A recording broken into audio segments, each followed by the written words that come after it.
Comerica, McLaren Health, Wallside Windows, Rocket, and Little Caesars Pizza. Fly ball left field. It's deep. It's got a chance, and it's gone, a home run. Javi Baez, 2-run shot. With the call of the game from the Metro Detroit Buick GMC Dealers broadcast booth, here are the voices of Tigers baseball, Dan Dickerson and Andy Dirks.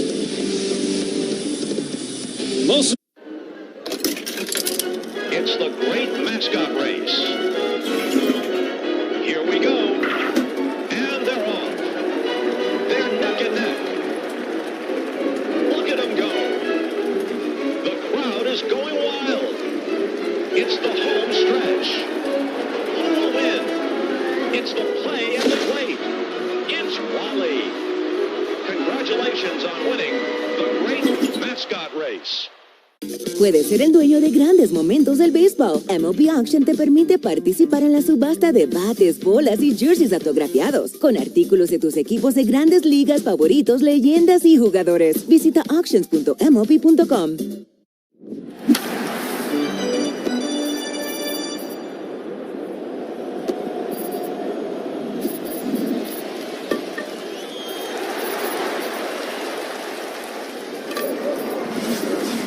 Shortstop Nicky Lopez. Now for your Detroit Tigers. Leading off, the All-Star. Playing shortstop, Kevin McGonigal. Hitting second, the All-Star, and DHing Dylan Dingler. Hitting third and right field is Kerry Carpenter, and hitting fourth is another All-Star, Dan. Riley Green, he's playing left field. Hitting fifth at first base is Spencer Torkelson.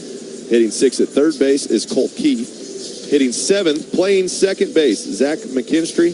Hitting eighth and catching, Jake Rogers. And hitting ninth in center field is James Outman. Pitching matchup is Casey Mize against Kamar Rocker. That's brought to you by your local Toyota dealers. For all the latest offers, go to Toyota.com. Game time weather brought to you by Clean Express Auto Wash, the official car wash of the Detroit Tigers. Fast, easy, clean, free vacuums, very comfortable. 74 degrees inside, 96 outside. Keys to the game, real quickly, Andy. Brought to you by Rave Associates, proud distributors of Bell's Brewery, founders and long drink. Keys for the Tigers to kind of build off what they did against Kumar Rocker 2 months ago when they chased him after 2 innings. Yeah, just don't chase the slider down. Get that slider up. He's going to throw a ton of them, so you know it's coming. Stay inside the ball. You don't want to cover that pitch too much and just beat it into the ground on the pull side if you're a lefty. For the righties, look to take the ball the other way. Use the big part of the field. The All-Star Kevin McGonigal, boy, the smile on his face told it all today, didn't it? Did.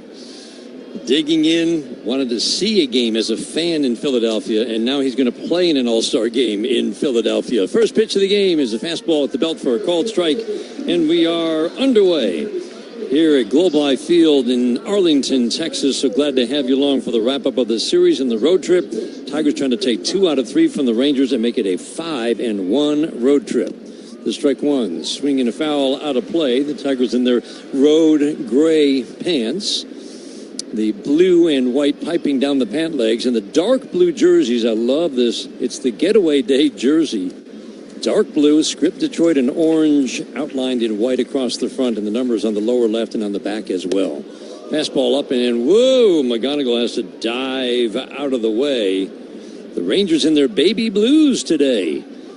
Pants and jerseys powder blue with the script Rangers across the front in white. Well, that was uncomfortably close. That would have hit him. He had a bell out of there quick. Deep in the left-handed batter's box. Knees flexed, upper body upright. Cocks bat high over the left shoulder. Swings and hits a ground ball foul down the first base line. The Tigers are facing the 26-year-old from Watkinsville, Georgia, Kamar Rocker. Yeah, he's a guy that's had an interesting career. Last year he got beat up a little bit as a starting pitcher, and he's pretty much shied away from throwing as many fastballs and is very slider heavy this year. It's working for him so far. Changeup misses down. Check swing. Appeal to third. He did not go. 2-2 the count of McGonigal. You know, it's still a matter of trying to navigate these left-handed hitters with that slider. If you get hitters that can foul that pitch off, wait for a cookie, they can do some damage, rack up some hits against. If they chase it down and in, it's a tough day. 2-2, swinging a little soft tap foul. This is the kind of at-bat you look for from your leadoff man. Kevin McGonigal did something very unusual yesterday, not necessarily swinging at the first pitch, but swinging at the first pitch and making 3 outs. Yeah. But I love how he stays aggressive. He trusts himself. You know, a lot of times younger players and even veteran players, you make a couple outs early in an account. Maybe it's the first or second pitch. Like, I'm going to take a pitch. Then I'm going to start taking pitches. You lose that aggressiveness and that trust that you have in yourself. And Kevin McGonagall's proven that he should trust himself. His selection's really good. Arms up over his head, Rocker into his motion, swinging a slicing foul deep down the third base line. So Rocker 2-6 with a 3.83 ERA. He's had an opener a couple of times only on the road because of really big struggles in the first inning. And we look to the lefties in the lineup today because the lefties have a big edge against him.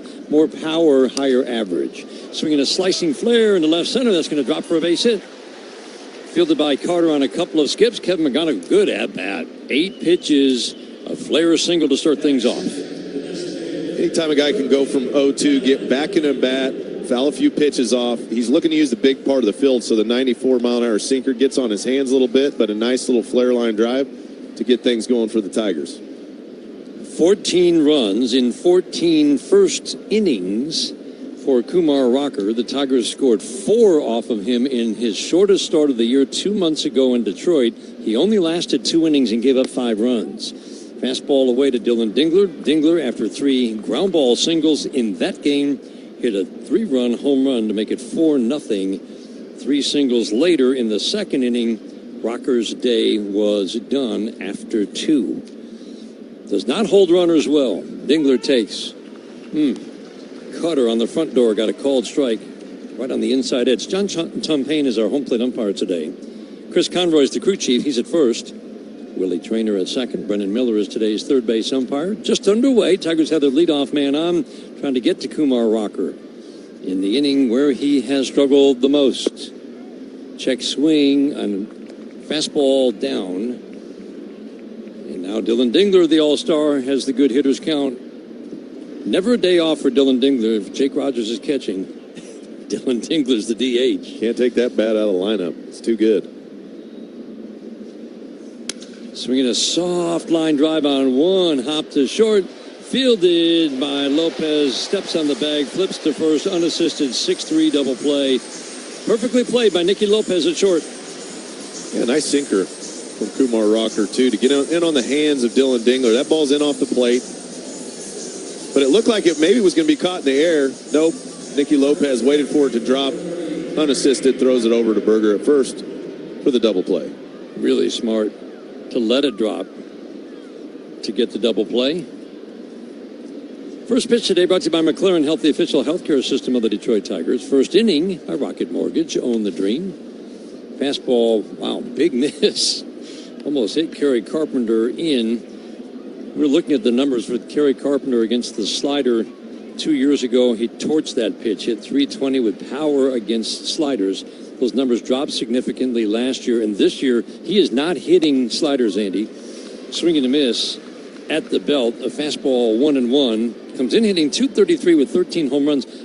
He's basically hit the fastball and changeups against righties, especially the four-seam. There's some of the things you think about when a guy is tailed off against a pitch that he used to do heavy damage against. Pitch inside, 2-1. Well, it's the sinker and the slider, both pitches that tend to work down, right? The four-seam he's handled really well. That's a ball you got to cover to get to.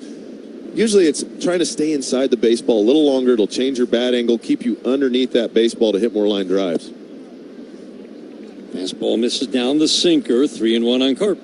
But when you start trying to cover that pitch, the sinker and the slider, specifically as a left-handed hitter, you tend to whiff more. You know, the ball gets underneath your barrel, you hit more balls on the ground, lower trajectory, and Kerry's a guy that needs to hit the ball in the air. 3-1, swing and a foul out of play. Stayed with the cutter, so staying hard away. Almost slider movement, but that's a really slight movement at the plate. Fouls it off third base side, 3-2. It's on its location. When a guy's done damage on a pitch type the next year, they're smart when they throw a slider. I'm not going to hang it. I'm going to leave it down and in. I'm going to make misses are going to be here. Right. Below or away. Rocker arms up over his head into his motion, the 3-2. Swing and a miss. He got him with the cutter up. Carpenter strikes out. Tigers get their leadoff man on, and Kumar Rocker survives the first without giving up a run. We are at the bottom of the first inning. Rubber game of this 3-game series. We're scoreless.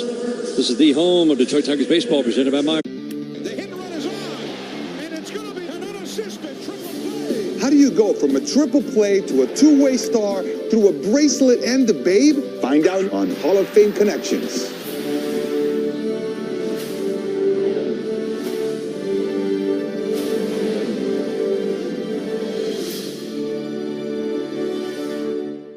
This story starts way back in the early 20th century. We have a couple things out here for the first acknowledged unassisted triple play. And Cy Young said, Neil, where are you going? He said, 3 outs. Neil Ball had a fairly short career as a big leaguer, but continued playing in the minors, where he encountered true baseball royalty. Now we're going to connect to Babe Ruth. He dominated the game like no one else had before, both across the country and around the world. I'm holding Babe Ruth's back. During a 1934 baseball barnstorming tour of Japan, Ruth faced 17-year-old pitcher Eiji Sawamura. Sawamura became a hero in Japan, and the Nippon Professional Baseball League's version of the Cy Young Award bears his name. Maeda won the award in 2010 and again in 2015, when the runner-up was Shohei Ohtani. First pitch crushing! Oh, man! Like the 3 outs of a triple play. It all connects. Catch every episode of Hall of Fame Connections on MLB.tv and discover your own connections to the game at baseballhall.org. A refreshing, flavorful, and easy drinking IPA. Crafted for the ultimate balance and good times. Network. And today's game brought to you by Meyer, an official partner of the Detroit Tigers. Peterson, Berger, Nimmo to face the 29-year-old from Springville, Alabama, making his 13th start, Casey Mize. Third base side of the rubber to wind up the first pitch up and in on Jock Peterson, ball 1. We get more excited to see Casey pitch every time out, don't we? I mean, he was dominant his last start against the Yankees. The 1-0. Swinging a slicing drive to left. Riley Green will have to wait, play it on a hop. Little inside-out swing for Jock Peterson. Leadoff single here in the first. That's what the Rangers have to do against Casey. He doesn't give you a lot of great pitches to hit. It's a slider that starts off the plate away, and Jock just stays inside of it, punches it to left. The slider's been a pitch for him against these left-handed hitters, though, that's had a ton of success. Got a little more horizontal movement than it has in years past, and he worked really hard on that pitch, and he's starting to incorporate the slurve a little more. He threw it more in the start against the Yankees than he had all year. First pitch, fastball, swing and a miss. The fastball velocity was actually down 1.5 miles an hour from his previous start at 93, but Properties. Better properties, Dan. the way he used it was impressive. He worked it in, he worked it out, he set up his other pitches, he got swing and miss. Fastball, bottom rail, 93 for a called strike. Usually you would see that velocity drop, and we talked about it with Jack Flaherty last night. Not a good thing for him. It just didn't matter because that pitch has got some life. That's the way it comes out of the hand. And also, don't leave it in that little honey hole over the middle of the plate, belt high. You know, either go up, down, or in and out. You don't want to leave it in the middle. But these pitchers are doing a good job working the edges. 0-2 is swing and a miss. There it is. Fastball up at 94. A good fastball hitter, Jake Berger, had no chance. That's what we've seen Tigers pitchers who have had a lot of success. They have learned to stay out of the middle. The kind of that middle rail that goes across, whether it's in or out, it's always up or it's always down, and then work the corners of the up and down slots. Yeah. Those are generally the weakest points for hitters. Now, there's some hitters, like a lefty, might like the ball down and in, so you stay up and away. Yeah. Swinging a foul straight back, but that's a great point. I mean, when you're in the heart of the plate, you've always talked about whether it's an off-speed pitch or a fastball, as a hitter, you've got to hit something in the middle of the plate. Right. You've got to move that ball forward. For a pitcher, when you stay out of there, it explains the success of a Cater Montero, for instance, who doesn't get a lot of swing and miss. Casey's getting a lot more this year. He's a fly ball pitcher, and yet he's missing barrels because he's staying out of their sweet spot. Yep, and you know where the bat likes to work. It likes to work through the middle of the strike zone. Your whole life as a hitter, you train on hitting balls in the middle of the strike zone first. Like every day when you go and hit off the tee, the first one you hit's the one down the middle. Brandon Nimmo at the plate, the 1-1. Splitter missed just a little bit low. Casey did a great job of, and I think this has been all year, but the splitter got 5 swings and misses on 8 swings. But his misses were always down. And last year the misses were, well, up, 2-1. Fastball up and away, 3-1, no walks, 10 strikeouts. He faced 22 batters against the Yankees, and he retired 21. He gave up 1 hit. Casey's never impressed by anything that he does. The 3-1. Fastball perfect on the inside. Right on the inside corner, 3-2 on Brandon Nimmo. He's such a perfectionist, but he had a little smile on his face when we talked on about his last start. Yeah, he really enjoyed that one. That's a lot of work goes into being able to throw the ball the way he has this year and have those type of outings. 3-2. Got him. Fastball down and in. He froze. A good hitter. Brandon Nimmo takes it called third. He was not expecting the fastball there. I think he was looking for the splitter. Anytime the ball starts down when a guy's got a good split, you tell yourself, don't swing at it if it's down. And he is cruising that four-seam and the sinker at the bottom rail to get looking strikes. He did it in his last outing, and now he's doing it again against Texas. And as you pointed out, we were watching some of his fastballs. Swing and a miss and a fastball up. It's got a little more vertical to it this year, which means at the top of the strike zone, guys swing under it, but it's also a really valuable weapon at the bottom rail because it looks like it's going to be a ball down, and it just stays right there at the knees. And that's exactly what happened to Nimmo. Ezekiel Duran takes strike one. Now he swings and pops it up. Shallow right field. McKinstry out, waving his arms, makes the catch. Nice job. Leadoff single for Jock Peterson. 2 strikeouts. Weak little pop-up. And in the end, an easy first for Casey Mize. We head to the second inning, scoreless in Texas. On the Detroit Tigers Radio Network, presented by Meyer. We know what you love. You love baseball. You love the Detroit Tigers. You love spending a day at How do you go from a triple play to a two-way star through a bracelet and the babe? Find out on Hall of Fame Connections.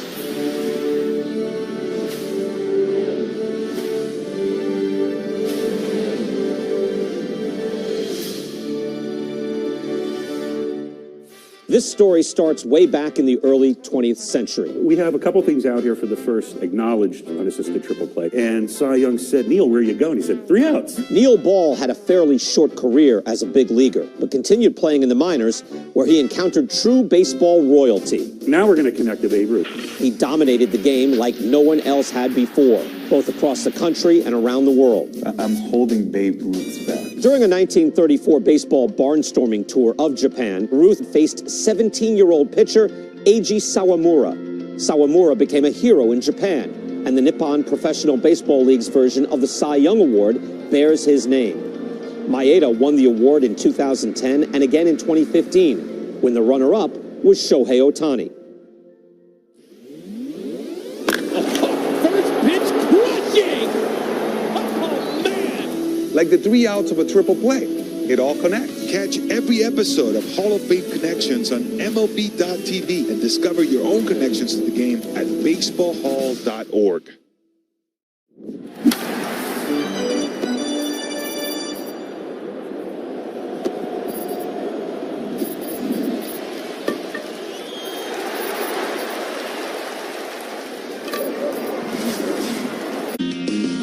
Second inning.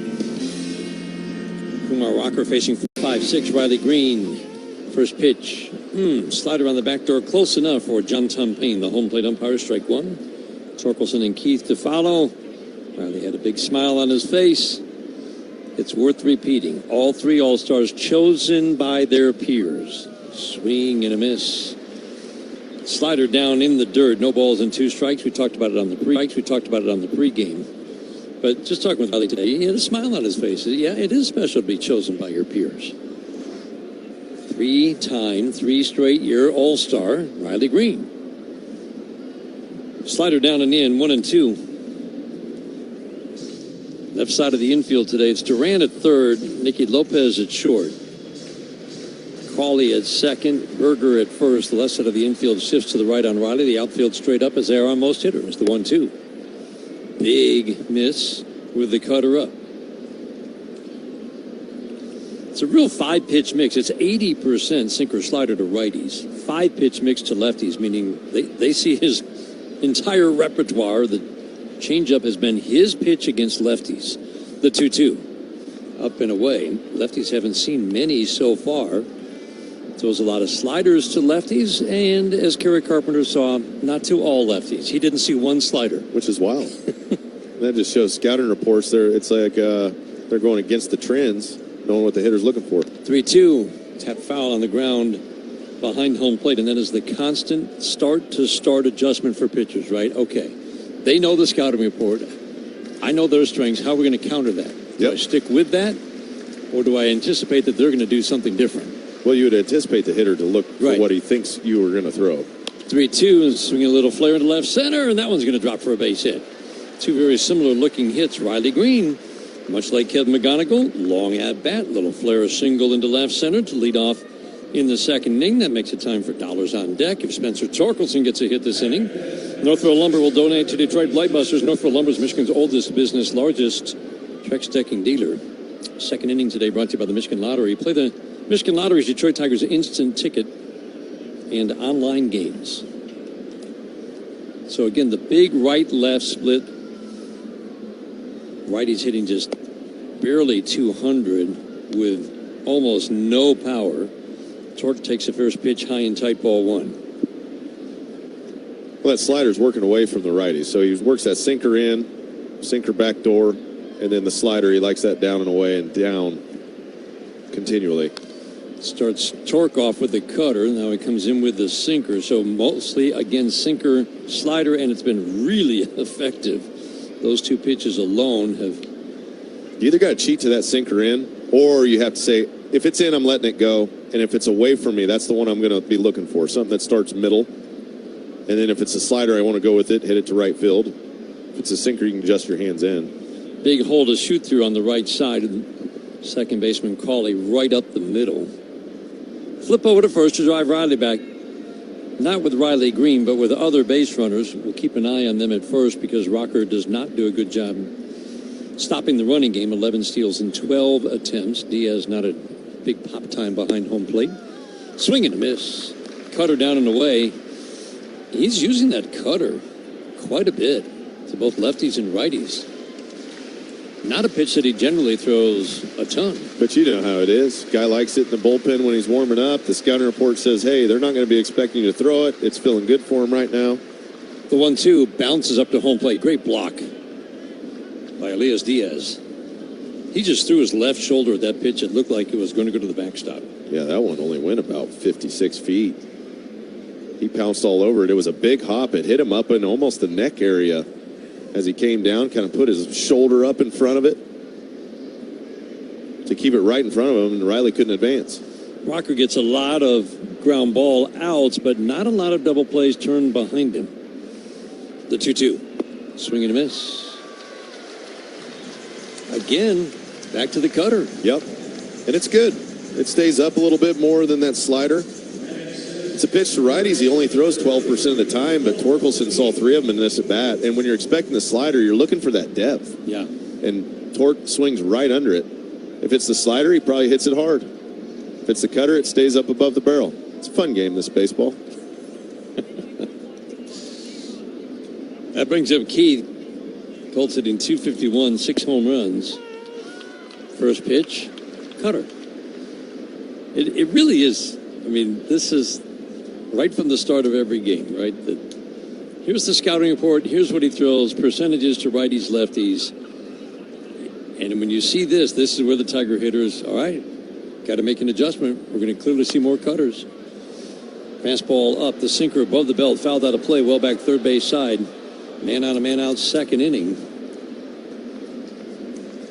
Tigers trying to get the jump on Kumar Rocker. Hittable early. Second trip through the order, though, is when he struggles the most.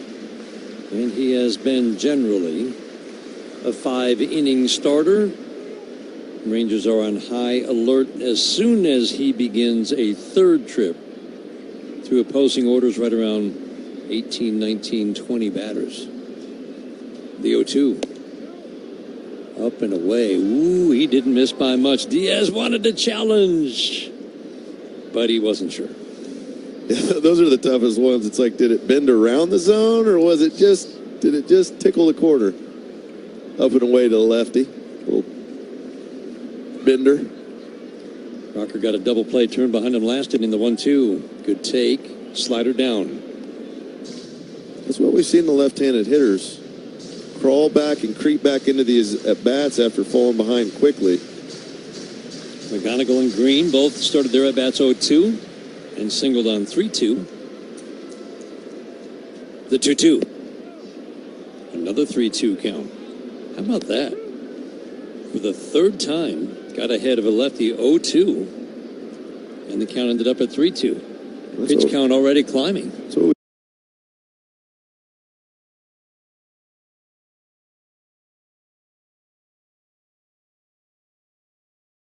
we saw in that Tuesday game against the Yankees. A lot of two-strike counts. They just battled back and ended up putting bat to ball and making something happen. Flip over to first. Rocker suspicious that Riley might take off on this 3-2. Keith threw the home run. It was a cutter, wasn't it? Cutter up out of the zone. Yep. In game one, and he drove it deep into the home bullpen in right center. 3-2, Riley doesn't go. The pitch, swinging a fly ball deep to center field, but playable for Carter. He'll go back to his left, turn, make the catch, just shy of the warning track and straightaway center. That's a good swing for Keith, and it's the second out here in the second. Let's pause right now for station identification on the Detroit Tigers radio network.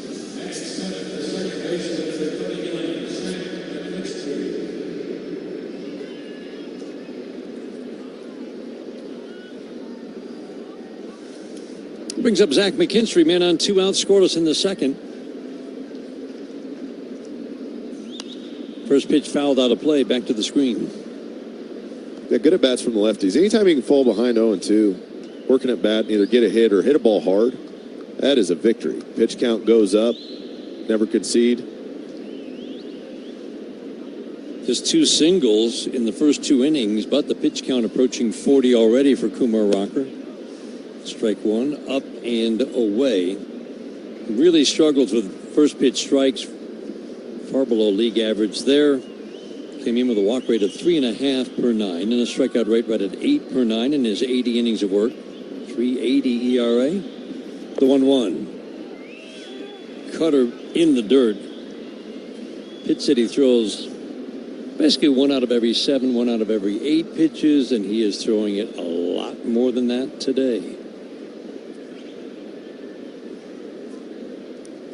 He's already thrown 17 cutters. How about that? McKinstry waiting on a 2-1. He swings and pops it up. Softly into center. Carter will call off Smith, make the catch. Moving into shallow left center, McKinstry, just basically a pop out. Tigers get their leadoff man on for the second straight inning. Some long at bats, but can't move that runner past first. We head to the bottom of the second inning. Even if you're top dog, sometimes this game can be rough. Now, look at you there. Whoa! It's like a stage dive at a concert. Well, this is E3 all the way, but you wonder if the bat had really distracted him. Now that's what you call really struggling. Down to Simeon, and Simeon can't make the catch. Quit stepping on me. I'm just trying to do my job. No, hey! No, what are we doing? Pure pandemonium. But other times, baseball can throw you a bone. Bouncing ball up the middle, diving stop, Messi, a flip, in and out! Walker to the track, to the wall, he got it! Mangum hauls it in. Simply sizzling. Long run, Meckler, he dives, he caught it! Merrill sprinting back, jumps and makes a catch. Dell flies it to right, Thomas moving back, still going, leaping, strike! Oh, he caught it! Oh my goodness, he caught it! How about that? Mitch Meyer at the wall, leaping off his glove, and look at Ross Glow preventing a 3-run home run. That is one of the oddest plays. Giles, a long run towards the corner. Crashes through the door. For a moment, I thought he wanted to leave early. A strange-looking defensive play by Pat Burrell. It looked like the invisible man came from behind and tackled him. Wanted out in front of the plate. He's falling forward. That's a sacrifice flare. Yeah.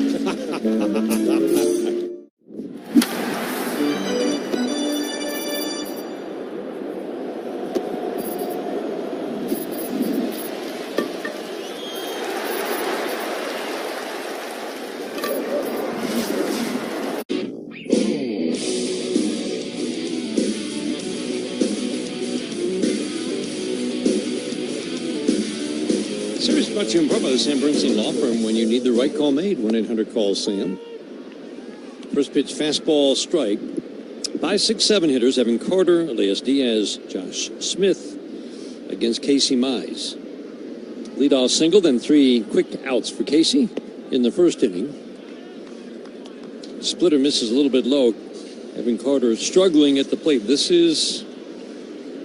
I know you've got Nicky Lopez and Diaz both hot in their early at-bats with Texas, but I would still say this is a lineup that I think Casey matches up well against. Carter delivers a strike. It's challenged by Carter. He's going to lose the challenge. And another slider down. You talked about what a valuable pitch that is for him. It's a lot away and a lot down, isn't it? Yep. He'll ride it at the top rail once in a while to steal a strike. Could have got a swing under it, but it's got that horizontal movement, similar to almost a cut slider. The 1-2, swinging a foul out of play. Busted the four-seam fastball up. Good foul for Carter. And that's a pitch that guys swing under. You know, the traditional slider shape has a little more depth. And you get used to seeing that, okay, out of hand, I see the rotation. And your brain just wants to swing in a certain spot. And if it's not there, you don't hit it. 1-2, swing and a miss. He got him with a fastball up. Slowly dialing the fastball up from 92, 93. That was 95 on the last 2. 3 strikeouts for Mize, who matched his career high with 10 against the Yankees. And what you're seeing with Casey, he used to rely kind of on called third strikes for his strikeout rate. This year, it's noticeable. A lot more swing and miss. The strikeout rate is above a strikeout an inning for the first time in his career. The last 2 starts, both against the Yankees. Fastball strike to Elias Diaz at the belt. A fastball at 94. He's getting a lot of swing and miss. 16 in his first start against the Yankees. 11 his last start. And most of those, again, on the splitter. The strike 1. Fastball at the belt. Jake Rogers will challenge. He's going to win this one. He's going to win this one. It's going to be 0-2. That's a beauty. Just right at that up and away corner to a righty. Can't say enough about the job that Dylan Dingler, we've raved about it, his challenges when they come and how often he's right. Jake Rogers is right there with him. Yep. He doesn't catch as much, obviously, but he is equally good at knowing when to challenge. That changes it from 1-1 to 0-2. The 0-2, swinging line drive, grabbed with a leap by McGonigal at short. Flying through the air to the glove side, and he takes a hit away from Diaz. He just wanted to do what Zach McKinstry did the other day. These boys are just playing baseball. They're playing ball. Man, this is just fun to watch. It's a seed up the middle. That ball's hammered. McGonigal just goes Superman dive on the forehand side. Sticks the landing on the chest. Couple of great looks on our monitor. Fastball strike to Smith. This Tigers team played a near flawless game yesterday. Beautiful plays all around the diamond. The strike 1, swing and a miss, fastball up and in. This is looking very much like the last start for Casey Mize, moving the fastball in, out, the splitter, the slider. Hasn't really broken out the slurve yet.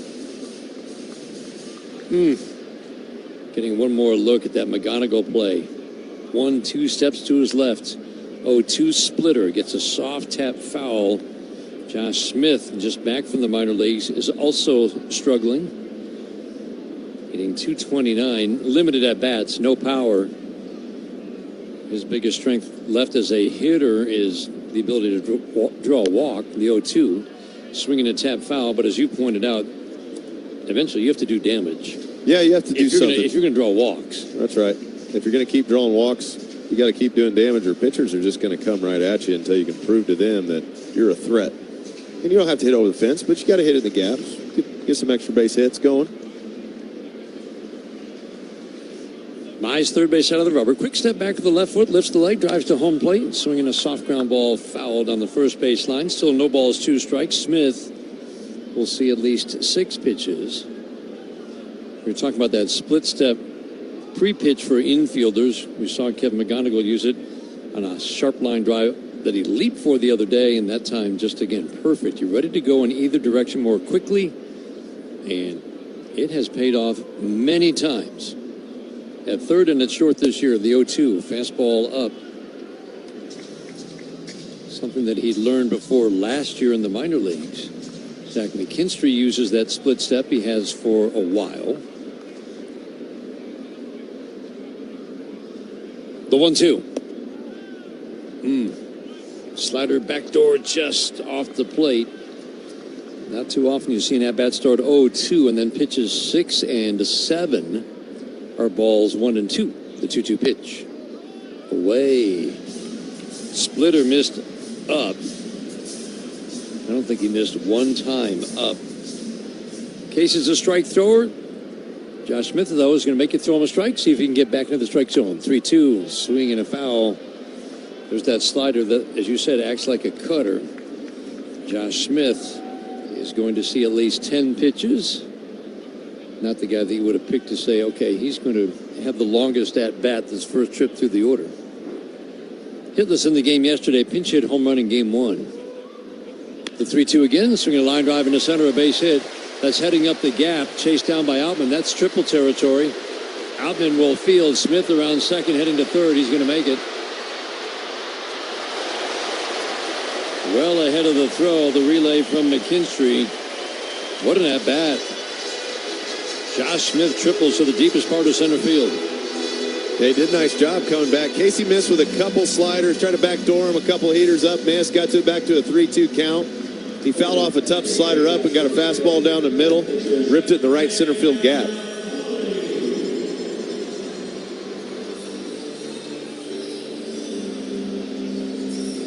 Picks up Cam Cauley.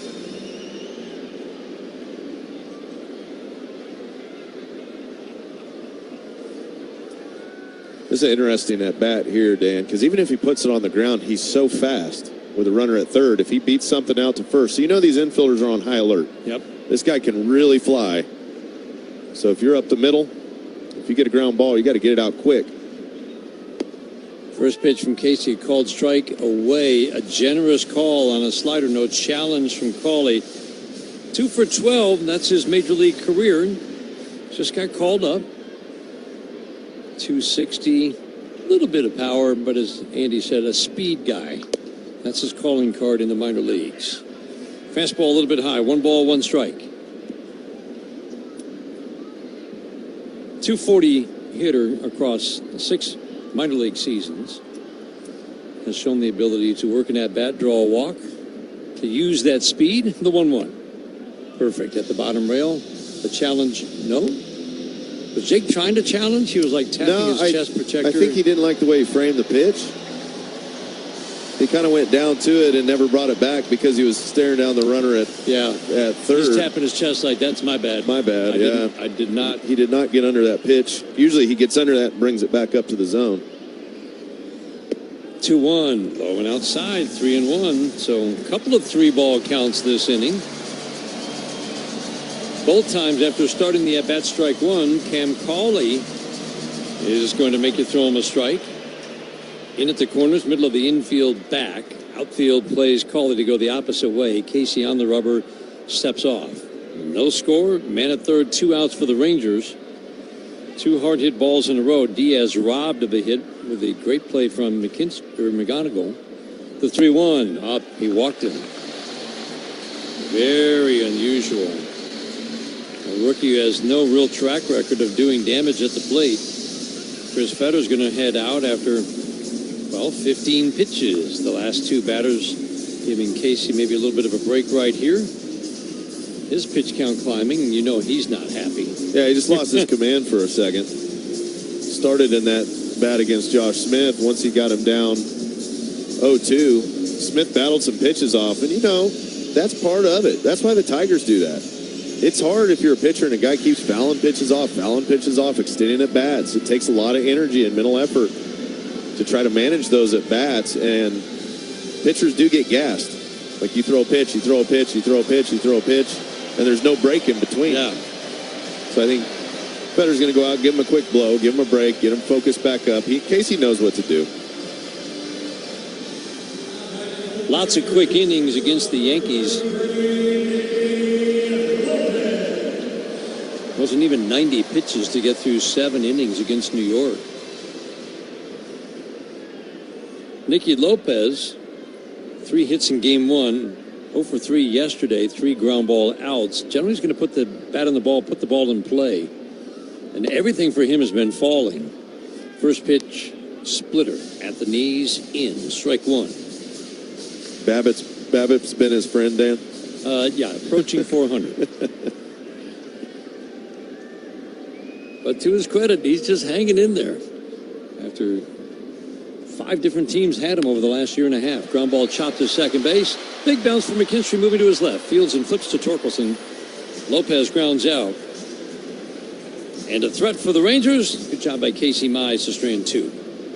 We're ahead of the 3rd inning. No score. Tigers and Rangers in Texas. On the Detroit Tigers Radio Network, presented by Meyer. For 40, the MLB app. Yeah, it's got game. This game. These games. All the games. Pre-game. Post-game. And everything in between. This is baseball your way. With real-time stats, scores, breaking news, and custom content that hits every time. Because you choose the teams and pick the players you want to follow. So when they catch it on the field, you catch it on the app. On the mound for the Marlins, it is Yuri Perez. The 22-year-old won't turn 23 until April 15th, and last season had a 4.25 ERA. Those numbers are very deceiving because he had a really strong finish. Perez has got him 0-2. See ya. That's the old good morning, good afternoon, and good night, and all on heaters. When you got it going, stay with it. 3-2 right there, called strike 3. The four-seamer, which he'll throw probably over 50% of the time. Nobody on, 2 out. The 2-2 pitch from Perez to Rumfield. Called strike 3. Look at the emotion from Yuri Perez in his season debut. Yuri got him with a fastball. He gets the approval of Sandy Alcantara. 7 innings for Perez. Yeah, and it's really amazing when you say he's still just 22 years old.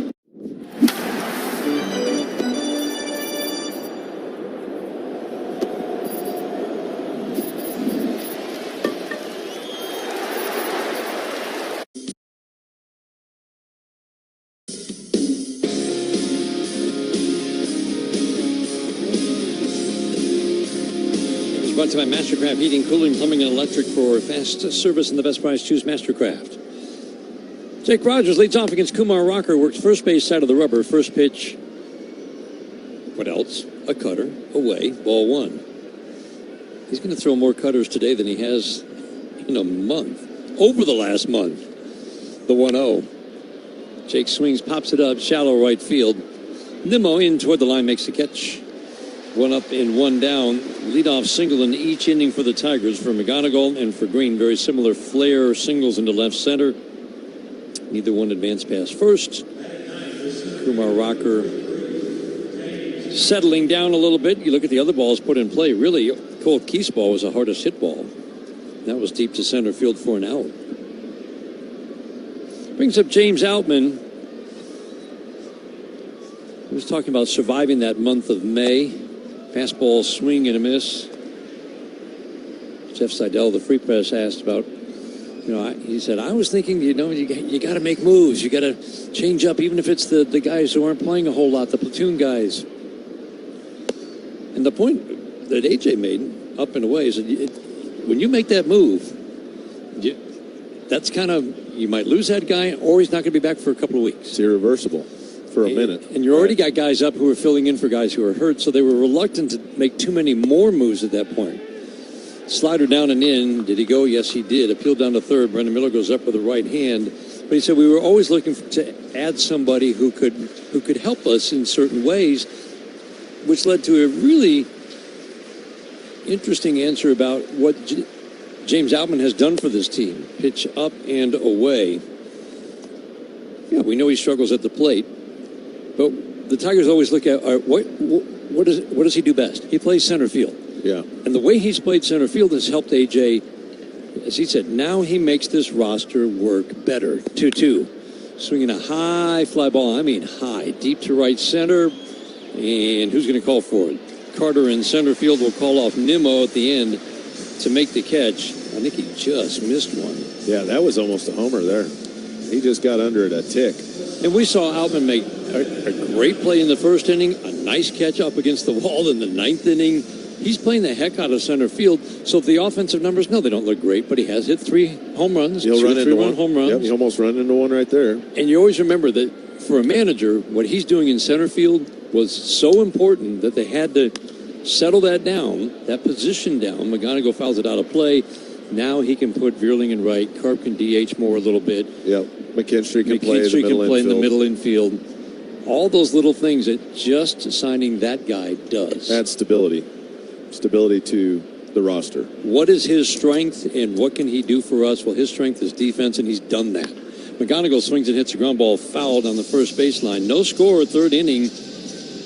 Injury report brought to you by McLaren Health, the official healthcare system of the Detroit Tigers. No real updates. Gleyber Torres, Javi Baez, I think of Parker Meadows all the time.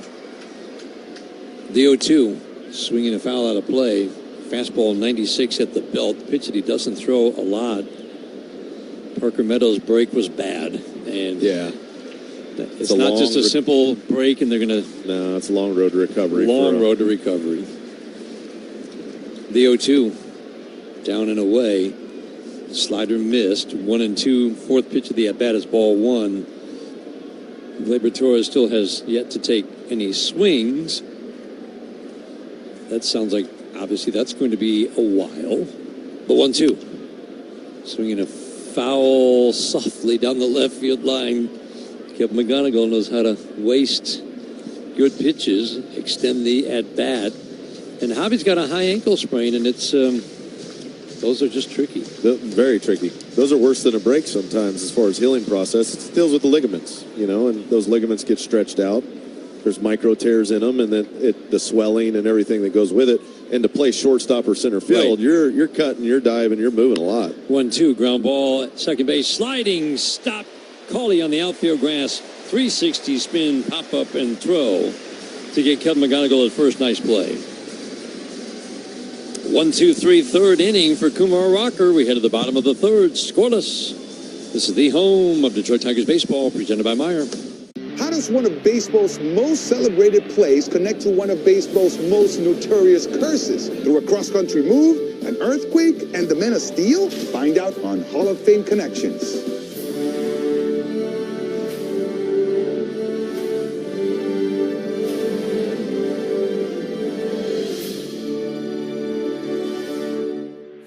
It was a defensive play so iconic that we simply call it the catch. This is the glove Willie Mays had when he made that catch. This is great. But let me touch it for a second. Yeah, go ahead. Oakland pitcher Dave Stewart was named the World Series MVP. It really comes from like the kings of Siam would give their courtiers white elephants, which were sacred animals, and they'd be too expensive again to maintain. Would put them into financial ruin. They need to know this story. That's amazing. Nobody could steal a base like Ricky. I'm the greatest of all time. Thank you. So imagine making steals in these, though. So these are Ty Cobb's These cleats. are Ty Cobb's. So what I want to know is, were they ever swabbed for the DNA of opposing pitchers? Roberts is no stranger to stolen bases himself. That's what makes him special, is that everybody knew he was going to steal. Roberts is going. Safe.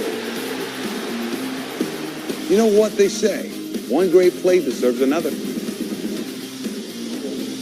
Catch every episode of Hall of Fame Connections on MLB.tv and discover your own connections to the game at baseballhall.org.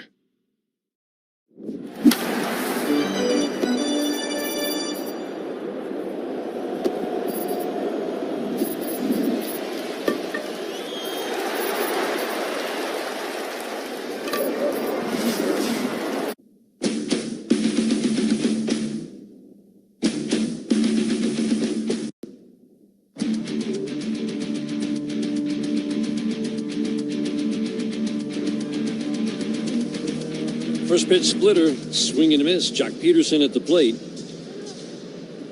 He wanted to ambush a homer to right field, didn't he? Because he hit that slider to left.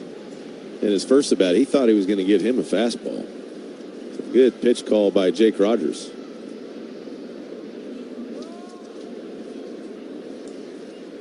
Peterson, that leadoff spot, he can start the game with a bang. Ground ball on a half cut up the middle. McGonigal fields just to the right of second base on the dirt. Flips it to Torkelson. Boy, you love that. You get a little half cut from a guy who can change the scoreboard with one swing and get the weak ground ball.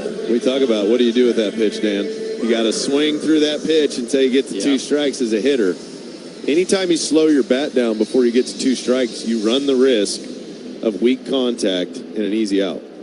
That's what happened there with Jock Peterson. Now fly ball left center at the bat of Berger. This one's deep, trouble and gone. Wow.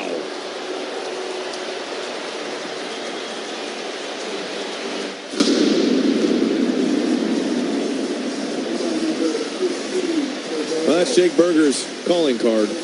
Try to hit home runs. Got 14 of them. That makes 15 on the season. He gets a first pitch, little slider out over the plate. Doesn't waste any time. Just tomahawk approach to it. Smacked it out to left. But it's a solo homer. That's why you keep guys off the bags. Don't walk guys. Just his 3rd home run out of 15 here at home. That one went to the second deck. That was way out. So you got the lower deck grandstands behind the wall and left, and then the kind of an upper deck there, and then the unusual feature is an upper deck. I didn't even know that was up there. Four-seam fastball, half cut for Nimmo, strike one. You just seen that? I'm just now noticing there it is. There's a whole nother deck above the 2 decks. I think that would be a great seat. You're way up. Line drive, half cut to left field. Riley Green leaps through the air, makes a spectacular catch. Wow! Sizzling line drive deep to left center field gap. Riley took about 3-4 steps and flew through the air with a backhand to take an extra base hit away from Nimmo. That's just giving everything you got. That's giving up your body, giving up your heart, giving up your mind for your pitcher. That's as much extension as you'll see a player reach out. Just catches it at the end of the web, and Casey Mize' reaction was, whoa! Are you kidding me? This is just the plays we've seen the last 2 days. Ezekiel Duran takes a fastball down. The whole Web Gym segment of ESPN would just be the Tigers. Just go right to the Tigers. It's unbelievable, the defense we've seen. And for the 2nd straight day, we'll go right to Tigers Rangers. Soft ground ball foul down the third base line off the bat of Ezekiel Duran, who's hitting 270. Popped out first time up. A little bit of extra base power in this bat. He's in the cleanup spot, but you can tell this lineup is missing. Josh Young today fouled the ball off his leg yesterday, so he's out of the lineup today. The 1-1, swing and a miss. Good splitter down. Throwing more of those to righties this year. Josh Young is missing to... Josh Young out of the lineup today. Wyatt Langford's the other one that's on the IL that they are really missing. Usually we see Roddy make that play laying out, running in. Splitter, check swing. Did he go? He did not. That's one of the few times I can remember him jumping up and back. Especially on the backhand side. That's a harder play. When your body's in motion, you got to reach across your body. 2-2. Slider hard at 90 away. That saved extra bases. That was a double off the bat, and that's why Riley Green's an all-star. 3-2. Swinging a pop-up. Will it be playable? Jake Rogers back, but nope. A few rows in behind home plate. Just to the third base side. We saw great plays all over the place yesterday. Casey Mize giving up some hard contact today. So he just had the triple, the line out by Diaz. That was a great stop, great grab by McGonigal at short. The Berger home run. Now Nimmo robbed of an extra base hit. The 3-2. Got him. Bottom rail called third. Casey Mize strikes out Duran. Jake Berger's 15th home run of the year gives the Rangers the early lead. We head to the 4th inning, 1-0 Texas on the Detroit Tigers Radio Network, presented by Meyer. At Comerica Bank, we've helped build some of America's most iconic companies. I'm going to go check out Food Truck Row. It's So, what did you guys get today? Philly cheesesteaks. Both of you got the same thing. Are they that good? Oh, yeah. Got a hot dog and some fries. Just kind of basic ballpark. Chicken bacon sandwich. Uh-huh. Philly cheesesteak. Okay. And some... Crinkle cut fries. Okay, where are you guys from? We're from Dallas. Dallas. That's what's fun about baseball. It brings different regions together, not just the ball and glove and bat, but what we're eating. Here's Schwarber. Schwarber grounded out his first time out. That ball's crushed deep to right field. Hernandez doesn't even move. It is long gone. It's off the roof of the pavilion in right field. Kyle Schwarber, his first postseason home run of the year. It's his 22nd of his career. And with a lightning strike, the Phillies tie it up at 1. Well, I would say Kyle's second time through, I like the approach. Wow. Well, the first home run for the Phils this postseason. Sitting beside Mike in the clubhouse, he's a huge card guy. Just watching him go through boxes and boxes of cards, I kind of got a little bit of the edge. You rip a pack and you just kind of get what you get and see what you see. Yeah, so see what we got. Jose Ramirez. Ready for Peralta. Look at this one here, Joe. This is... Oh, yeah, keep that off to the side right there. Man, you're going to rock, paper, scissors. Really, it's him. 1 of 25, Andrew McCutcheon. This is absolutely beautiful. That is fantastic. Puede ser el dueño de grandes momentos del béisbol. And our home is right here in Detroit.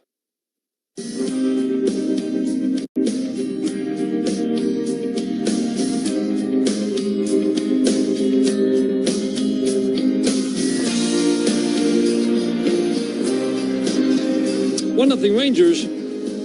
Tigers bat in the fourth inning. 2-3-4 hitters. First pitch to Dylan Dingler. Down and away from Kumar Rocker. Sinker, slider to righties today. It's cutter, slider, or cutter sinker to righties for Kumar Rocker.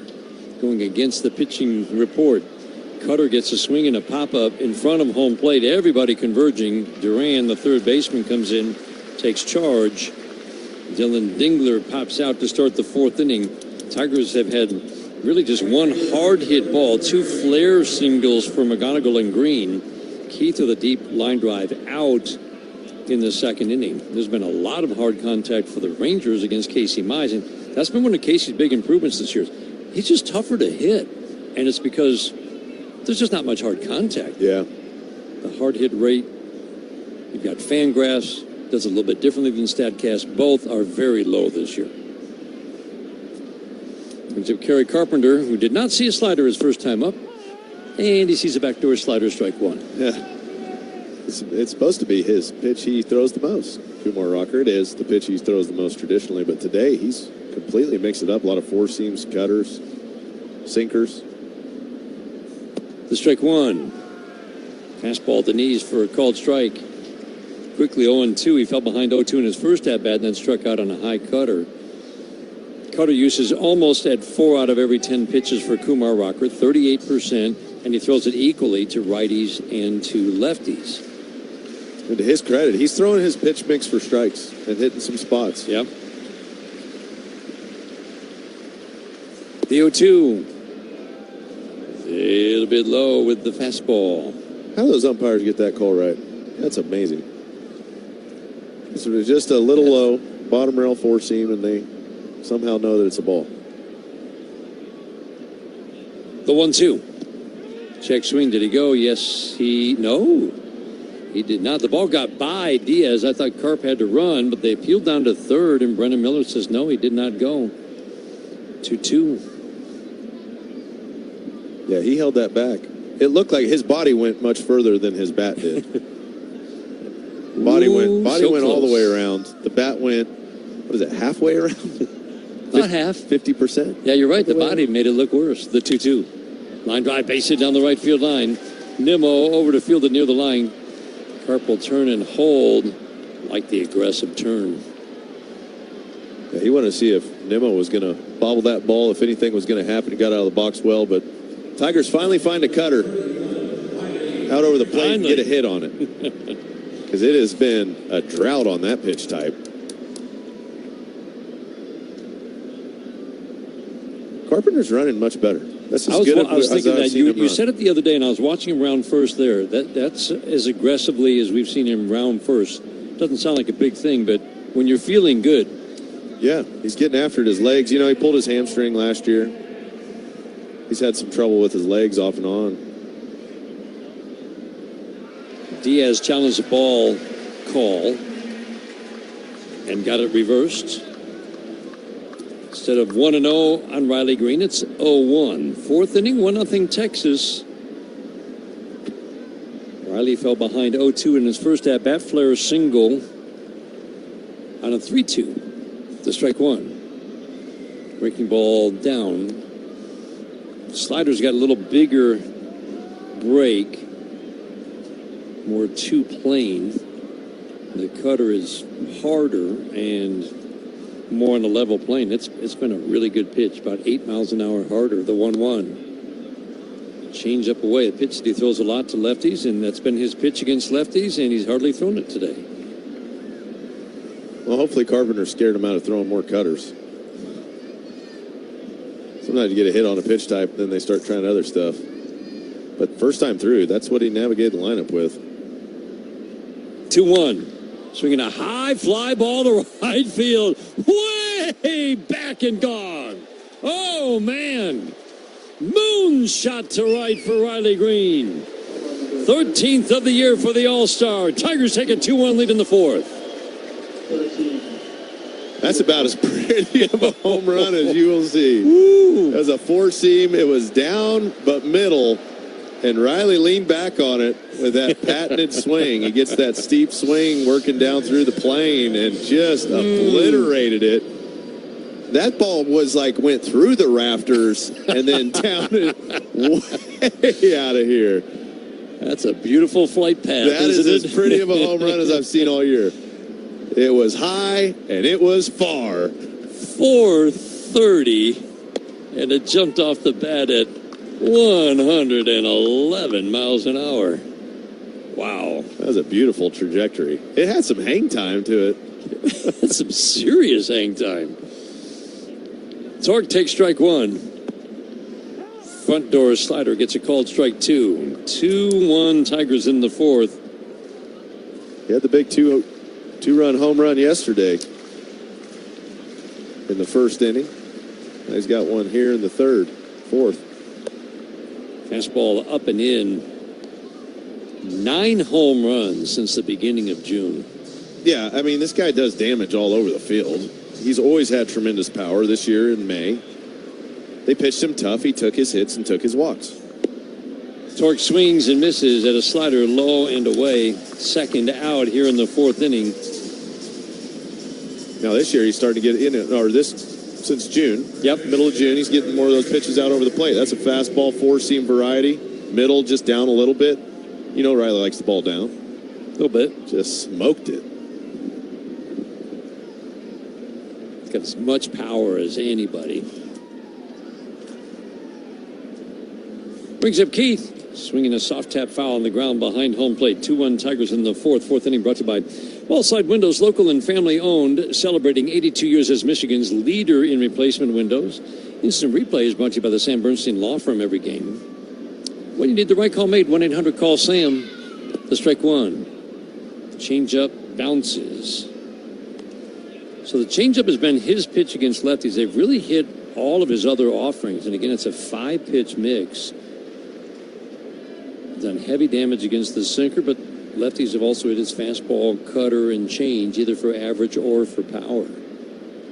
Arms up over his head, working first base side. Rockers 1-1. Swing and a miss. That's a really good cutter. Of all the cutters he's thrown, that one just dove at 92 under the bat of Cole Keith. That's one of the best ones he's thrown today. And he's thrown a lot of them. Yeah, I think he's off the four-seam now to these lefties. Riley ruined that for everybody else. Thanks a lot, Riley. Couldn't just get a hit. Now I got to see that nastiest cutter of the day. Appreciate you. The 1-2. Pulled the cutter down and in. Yeah, no more cutters. Or no more four-seamers for lefties. That was fun while it lasted. One. That's where you give a guy a hard time. You say, you couldn't just get a single? And then I could have maybe got one of those too? The 2-2. Soft tap foul on the ground behind home plate. Same combination as we saw in the first inning yesterday. The Carpenter single followed by a Green home run. Got a good look to it, doesn't it? Boy, does it. Those That's that 1-2 punch we got to enjoy a lot last year. But now that they're hit next to each other in the order, it's a whole new level. 2-2. Check swing. Didn't go. Again, the appeal to Brendan Miller at third. Sixth pitch of the at-bat. His ball 3. Today's game brought to you in part by Blue Cross Blue Shield of Michigan, the official healthcare provider of the Detroit Tigers radio network. Keith starts the day hitting .251 with 6 home runs. They all came in June. 3-2. A little bit low. Challenge or no? No, he was starting to go to the head. He was going to his helmet. Yeah. And Diaz said, no. And he would have lost. Boy, would he have. 5 home runs in June, and obviously 1 in game 1 of this series for Cole Keith. Yeah, John Trumpaine was down there, and he was Hawkeyeing him as he started to go up. He's like, hey, are you going to do it? Are you going to do it? No, I'm just flexing my right arm. Stretching out a little bit. Sometimes I like to reach up toward my head. I think Trumpaine wanted him to do it because he knew that he had the right call, and he said, go ahead. Go ahead. You want it? You want that one? Because you're not going to get it right. Jordan Teagues, pitching coach, out to the mound. One more base runner, and it will not be a surprise to see the bullpen get busy for Texas. Rubber game of a 3-game series. He does not work deep into games. He's gone 6 innings or more just 5 times. A lot of outings of 5 innings or fewer.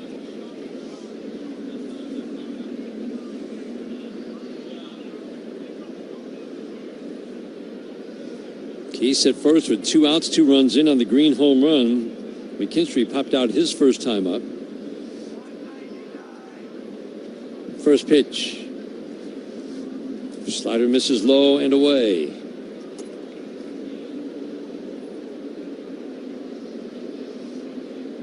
Been a good stretch for Zach McKinstry starting at the beginning of June. The 1-0 in the dirt, and it takes, you and I were talking, it takes a certain type of person to handle the ups and downs of being a major league hitter. Yeah, it does. You got to be very resilient. You got to learn to just keep moving forward because you're not going to win it all back in a day. Right. That's what's really difficult. You feel disappointed. You're beating yourself up. And you can't just sit around and have a pity party as a cutter goes in there, 2-1 count for a strike. But you want to have a pity party for yourself, and you also want to, you're like, I know I'm better than what I'm doing. Stop it already, you know? But you got to just wade through it and keep moving. Swing a line drive, grabbed by Berger at first. He was holding with the runner, and he just leaned to his right down to the ground, backhanded a sharp line drive off McKinstry's bat for the 3rd out here in the 4th inning. Riley Green gives the Tigers a lead. We head to the bottom of the 4th. 2-1 Tigers trying to take this series from the Rangers. This is the home of Detroit Tigers baseball, presented by Meyer. There are trucks, and then there's the 2020. The Seattle Mariners have officially found their groove, riding the wave of an amazing run that started in May and has them sailing in June. And the Mariners sweep the A's. The secret to their recent success? Power at the plate and dominance on the mound. Swung on and missed, got him. The rotation, led by Emerson Hancock, Brian Wu, and Logan Gilbert, has been absolutely electric, shutting down opposing lineups.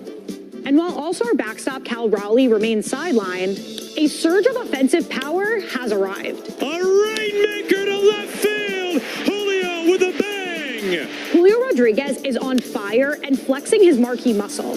Throw a locked-in Randy Arozarena and a red-hot Luke Raley into the mix, and you got a lineup firing on all cylinders. Thanks to the run of victories to kick off the summer, Seattle has cruised to the top of the AL West and has the Pacific Northwest rocking. The American League is officially on notice. The Mariners are a problem. Talk to me. This is called a Crawford dog. Hamburger bun. Yes. 2 split top Angus beef hot dogs griddled on the skillet, on the plancha. And then we do a bacon onion jam with Crawford Bach beer. Pick it up like a burger. Pick it up like a burger, and you just go in, man. Let's go to town. Yeah. Dude. Oh, best hot dog I've ever had. Best hot dog I've ever had. I love this, man. This is how I grew up eating hot dogs. Puedes ser el dueño de grandes momentos del béisbol. MLB Auction te permite participar en la subasta de bates, bolas y jerseys autografiados, con artículos de tus equipos de grandes ligas favoritos, leyendas y jugadores. Visita auctions.mlb.com. Every Tigers home run this year is a Little Caesars Pizza home run. Order online for delivery or pizza portal pickup. Riley Green's 2-run home run, 13th of the year, has given the Tigers a 2-1 lead. Evan Carter, first pitch swinging, bottom of the fourth, pops it up. Cole Keith into foul territory, just beyond the third base coach's box, makes the catch. 1 pitch, 1 out after a couple of long innings, specifically the second inning for Casey. Nice to start the fourth inning, 1 pitch, 1 out. It's cool to see the defense helping the pitchers out. You know, we've seen it this year. Early in the year, the Tigers did not play good defense as a unit. It was rough. There was a lot of misplays. They weren't making great plays. Nope. And now we're seeing the difference when this defense plays at the caliber it can. Part of that, Dan, is the stability in center field and up the middle.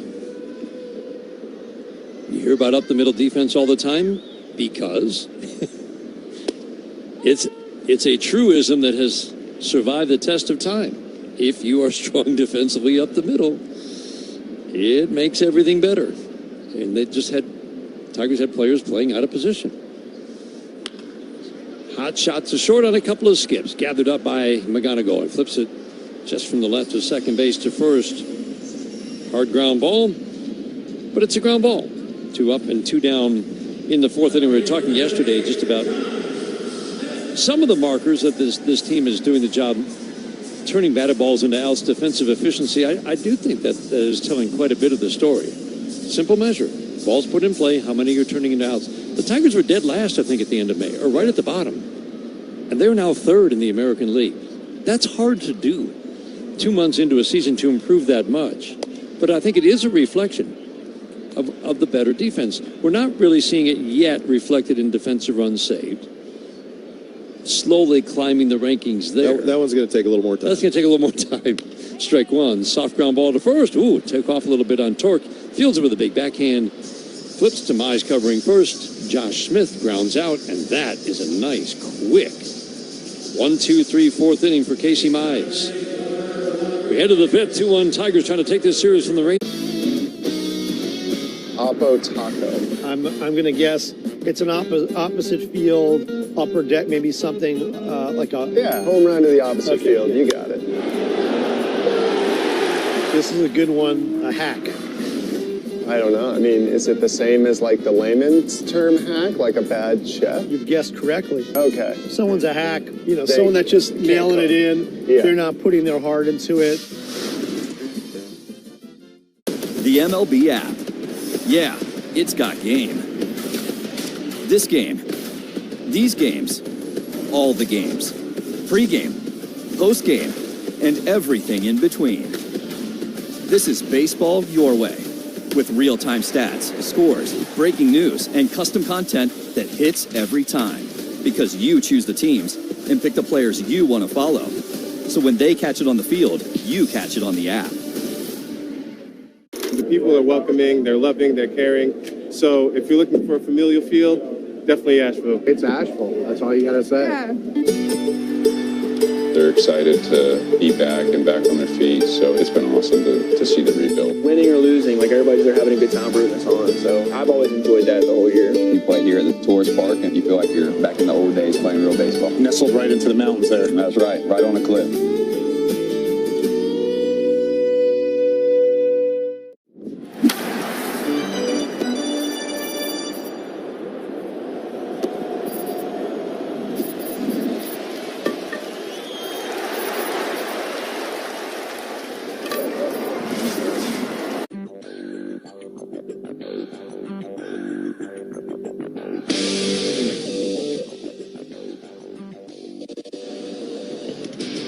Fifth inning is brought to you by Frogger Law. All they do is win. 8-9 one-hitters. Rogers, Outman, McGonigal. Lefty Altman is throwing in the bullpen.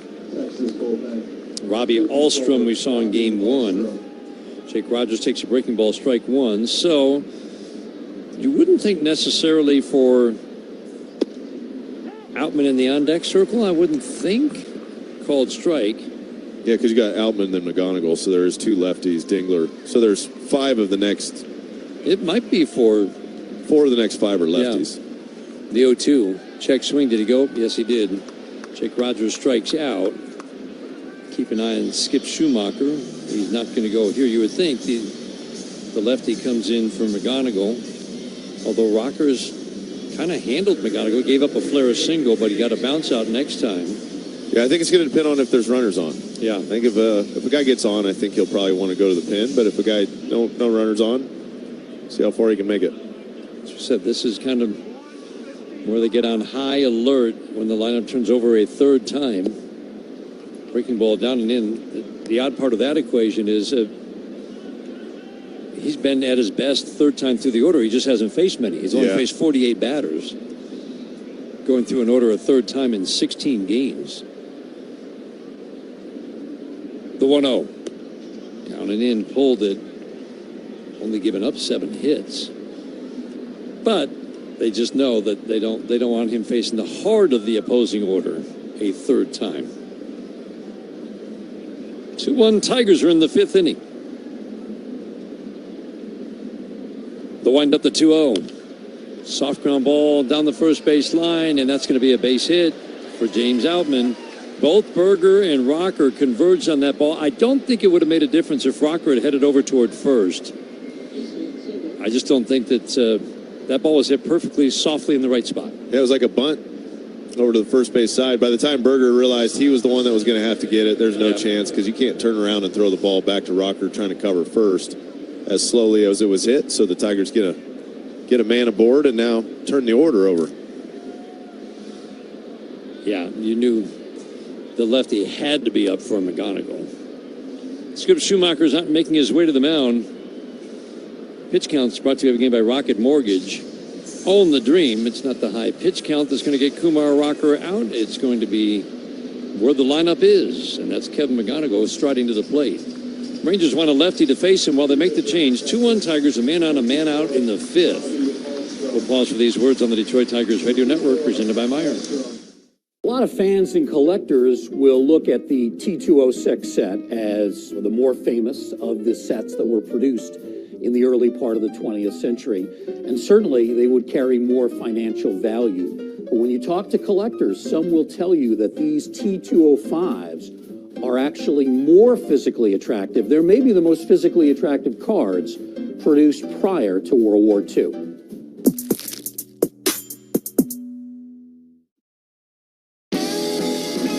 Gosh, we've gone to Sea Dogs games since we were kids. I've been coming to see the Sea Dogs for the last 30 years. Great experience. Everybody here is just bends over backwards to help people out and wish the world was like it is right here at the ballpark. We've always wanted to be more than just a baseball team. We want to be strong, active, contributing members of the community. And I think that effort is seen by the people and the fans, and they want to support that effort. Puedes ser el dueño de grandes momentos del béisbol. MLB Auction te permite participar en la subasta de bates, bolas y jerseys autografiados, con artículos de tus equipos de grandes ligas favoritos, leyendas y jugadores. Visita auctions.mlb.com.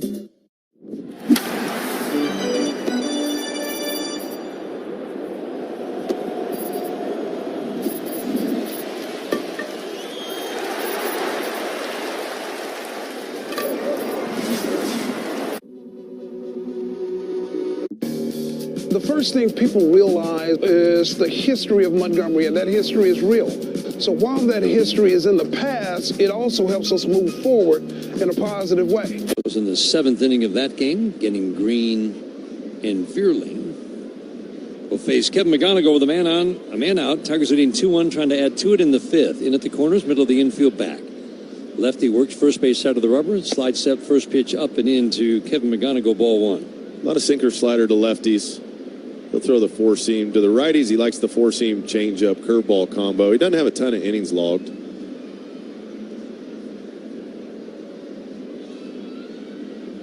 '29 strong innings in the minor leagues. Low walks, high strikeouts. Sinker misses in 2-0 on McGonigal. Major leagues, just 5 walks, 7 strikeouts in his 12 innings of work, 5 runs. So higher walk rate. Not getting much swing and miss at the major league level. Flip over to first to drive Outman back. Had a solid year in 29 innings down at AAA.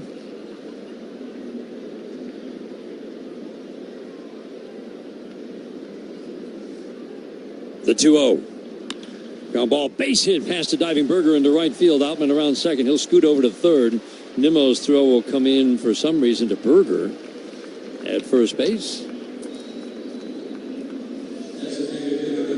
Solid ground ball single, puts runners at the corners, 1 out. He got a little slider out over the plate, stung it over in that 4-hole between first and second when the first baseman's covering. He can squirt him by there a little easier. Berger tried to dive for it, no chance. Easy first and third for Outman.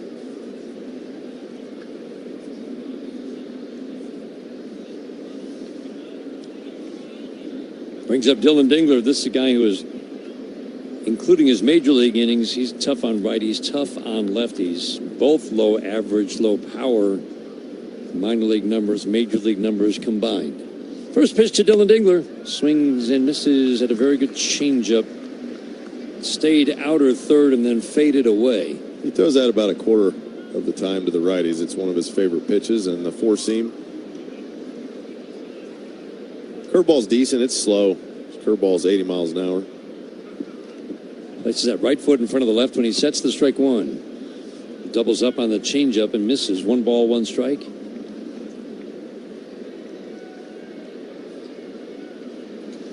Dingler's trying to get the ball in the air here. So when he throws that changeup down, he's trying to get him to turn one over to the shortstop on the ground to get a double play. Dingler's got to be smart. Use the big part of the field. Don't try to attack a pitch if it's down. Get something up.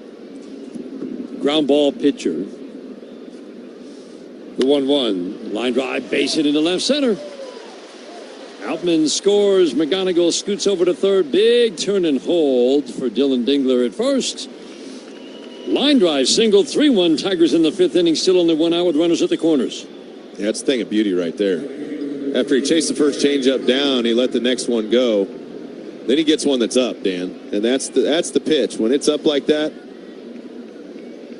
the off-speed variety, you can put a hurting on it. But that's still an easy one that you hook foul. You see guys get out in front of it, but he's trying to use the big part of the field. He understands the situation, stays on it. It's a hard line drive to left center. That's where he's been so good this year. If he's just cheating, dead red fastball, he probably hits that maybe hard, but he probably pulls it foul. In an RBI situation, you want to take advantage of those pitches. It's why he leads this team with 60 RBIs now. Kerry Carpenter takes a sinker off the plate and in, challenged by Diaz. This is going to be very close. I think he's going to lose the challenge, and that means the Rangers will be out of challenges. Oh, snuck it in there. Overturned. Texas has 1 remaining. Just snuck it in there. That's a good pitch. That's a tough spot for Kerry. But you see the confidence that AJ has in Kerry against this lefty, letting Kerry hit. Yeah, I like it. Yeah, Kerry's put together some good at-bats. The Yankees kept throwing lefties at him, and he had good at-bats one day against 3 different lefties. A hit and 2 line drive outs. The strike 1. Swing and a foul. That was way off the plate. Interference. Oh, it was indeed. Yeah, he hit him. I think he hit him in the. Did he hit him in the helmet? I thought he was turning around to say, sorry for the foul off your arm, but no, he was turning to point and say that was catcher's interference. Yeah, he was trying to get the bat through the zone, and it hit the catcher. Yeah, it was in the glove. Yeah. But yeah, that'll slow your bat down a little bit. He hit it pretty hard. So now the pitching coach is going to come out because they got an issue here. They got bases loaded, 1 out. Well, if he doesn't interfere there, that's a complete jam job, probably. Pop-up or ground ball. Potentially. That was way off the plate and in. E2 means bases loaded. Jordan Teagues, the pitching coach, out. We've seen Kerry get a few of those. You'd think catchers would start backing up when he's up. Just a tick. You know, they always try to get as close as they can. Yep. We've seen that happen more and more as the framing became more important. Catchers trying to really get close to the plate, cut that angle down as much as possible. But you'll run into a few of those catcher interferences doing it. Riley Green has had a good series.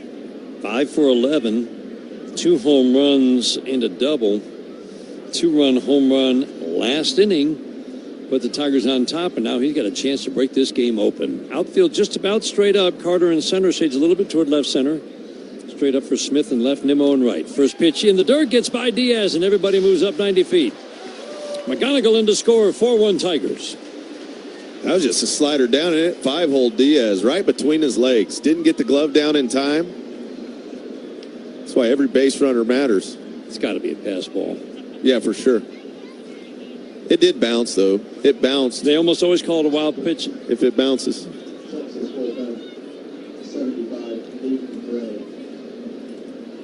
But every catcher will say, I should have blocked it. I should have blocked it. Just snuck under his glove, right between his legs. 1-0. Swinging a foul back to the screen. 1 ball, 1 strike. 2 runs for the Tigers in the 5th inning. Single here could make it a 6-1 game. They do call it a wild pitch. I put down pass ball. I'm not going to change it. Come on. He keeps the glove down. It should never go through the wickets. It shouldn't go. Right? Yeah, that's the rough one. 1-1, swinging a foul. I've had catchers say that. So yeah, it should never go between your legs. If it's to the left, to the right, and it bounces, it's tough. Infield's in tight. Left side comes right up to the edge of the synthetic turf. Right side back about 3 steps from the turf. The 1-2 in the dirt. This time blocks the same pitch. Bounced, and then he blocked it moving to his left. Torque waiting on deck. Bullpen busy. This might be the last batter for Ahlstrom. Working first base side of the rubber. Sets, holds a glove at the belt. 2-2 away.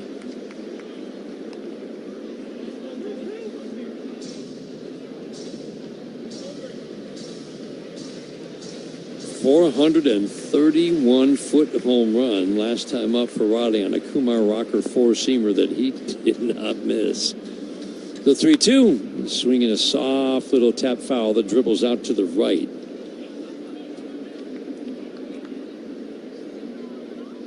Couple sliders away the last 2. That one was too close to take.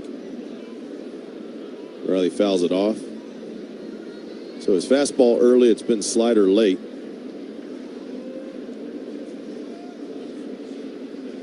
Very productive against lefties this year. 3-2, swinging a high, slicing drive down the left field line. Long run for Smith in the corner.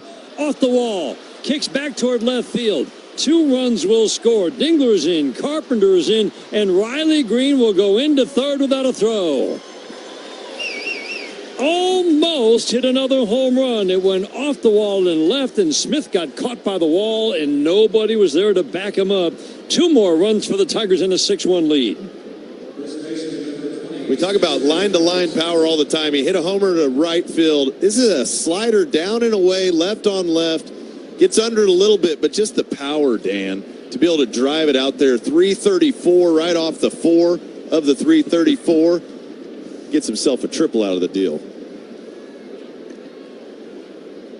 We've talked about it in recent days, that foul line to foul line power makes him a threat that is unique. Special.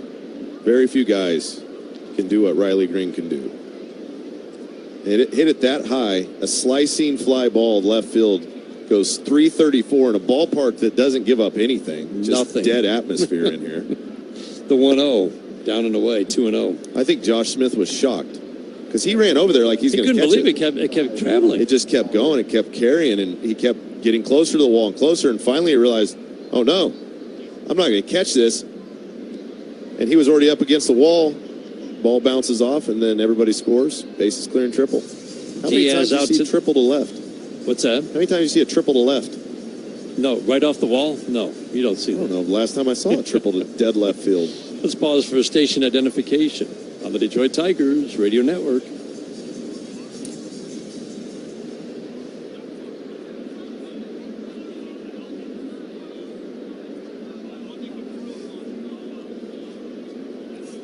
do you think the message was from Diaz there? That he wasn't buying time for the reliever up and throwing. I think he's giving a little break. Change up and away. The count was 2-0 on Torque when he went out. Now 3-0. You don't usually bring a righty in to face a lefty, but I can't imagine Alstrom's going to go too much longer here. The 3-0. Down and in. Walked him. And will that be the end of the day? Nope. I think they need any. I think it's getting to the point where they might say, you know what? We need Robbie, innings. you got this. Yep. That's why they're going to pinch hit.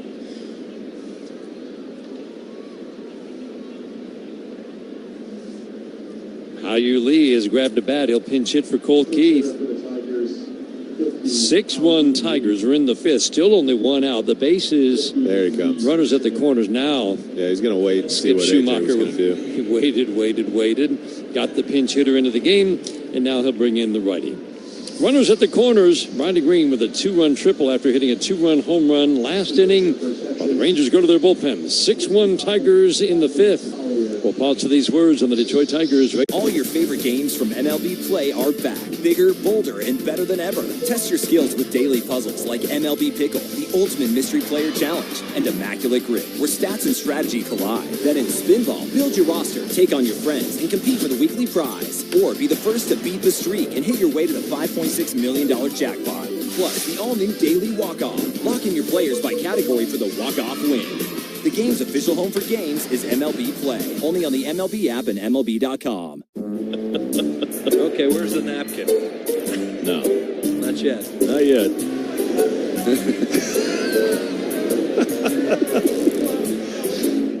Wow. Well, Wally's eager to help Pedro Martinez. Oh, that's got to feel good. Oh, yeah. Sticky's good.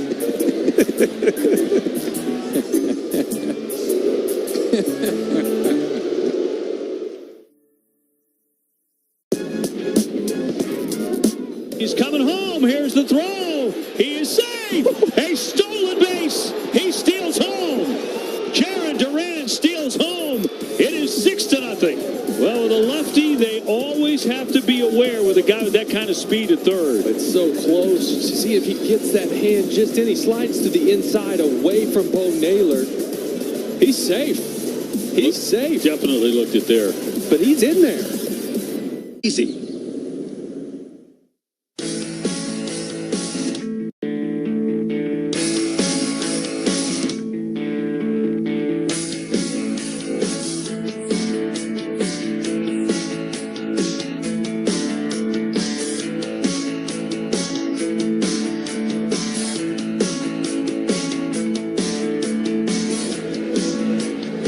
Gavin Collier, right-hander, takes over on the mound. Runners to the corner, still only one out. Tigers with a 6-1 lead. Hao-Yu Lee pinch hitting. First pitch, fastball at the belt, strike one.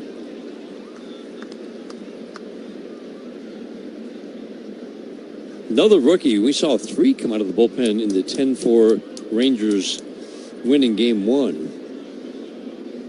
Solid start through 18 innings of work for Collier. The strike one. Up and away, 95 on the sinker above the belt. This is one of those bats. Colt Keith comes out of the ball game. McCollier with that cutter. Righties have had more success against his favorite pitch, which is the cut fastball. Lee takes sweeper that backed up onto the front door for a called strike 1-2.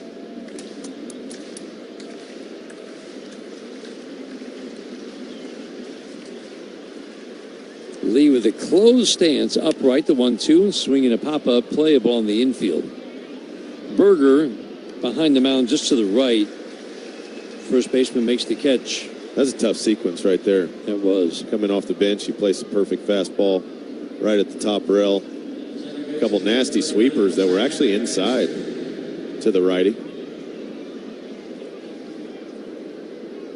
Numbers overall for Collier in his 18 innings of work.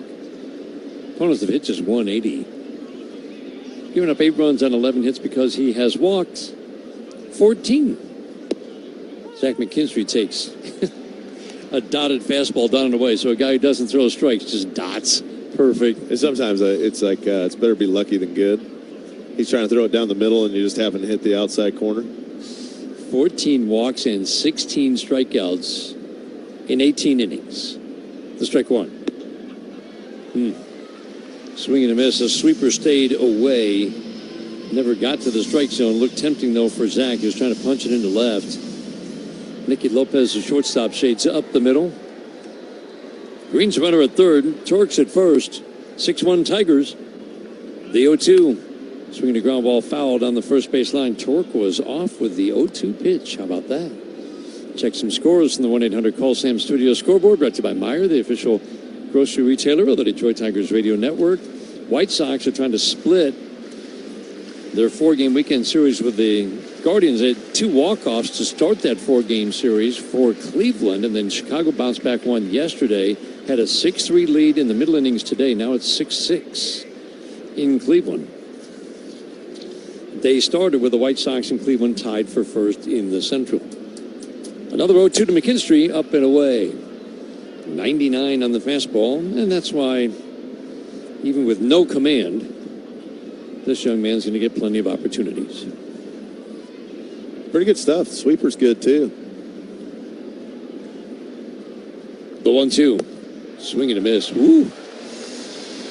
That's heat right there. High heat. 98 out of that hand, up out of the zone. And it's got some hop at the plate. Tigers score 4. We hit at the bottom of the 5th inning, 6-1 Tigers. This is the home of Detroit Tigers baseball, presented by Meijer. Hit a home run this season on your next Ford vehicle, lease or purchase at Varsity Ford in Ann Arbor. Proud to... All right, Ryan, PSA dove in. Do we have them graded? We do. This is the first set of graded cards from the 2024 Topps MLB Network set. I'm so excited about this. Now, they all have the same grade, or? No. So one of us will be like the highest graded card. Could be. There could be multiple. So first up, we got Mark DeRosa. Of course, D-Rose a 10 out of 10. Handsome, athletic. All right.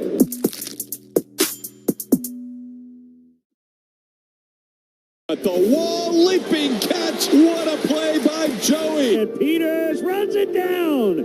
What a grab by Tristan Peters. At the wall, leaps in front of the fence, and he got another one. Colton Cowser soars into the sky. Slides and makes the catch. Nathan Lucas with a fantastic grab. And look at Nunez laying out to his right to rob Jaron Duran. Racing back Straw, and he's got it. Caught on the slide. Noel B. Marte. McKinstry dives on it. A whale of a play. He leaps and makes an unreal catch. Are you kidding me? Nice sliding stop, Lau, and what a play by Brandon Lau. And he is at the plate. There is no better defensive left fielder in the game. Coming in, Jonah Cox, and he'll dive. Wow, what a play. Caro sliding, he got it. It's a big out. Routed right back to him. He spins around to whip it over to Freddie Freeman. Didn't have much time to think about it either. Dandy play indeed.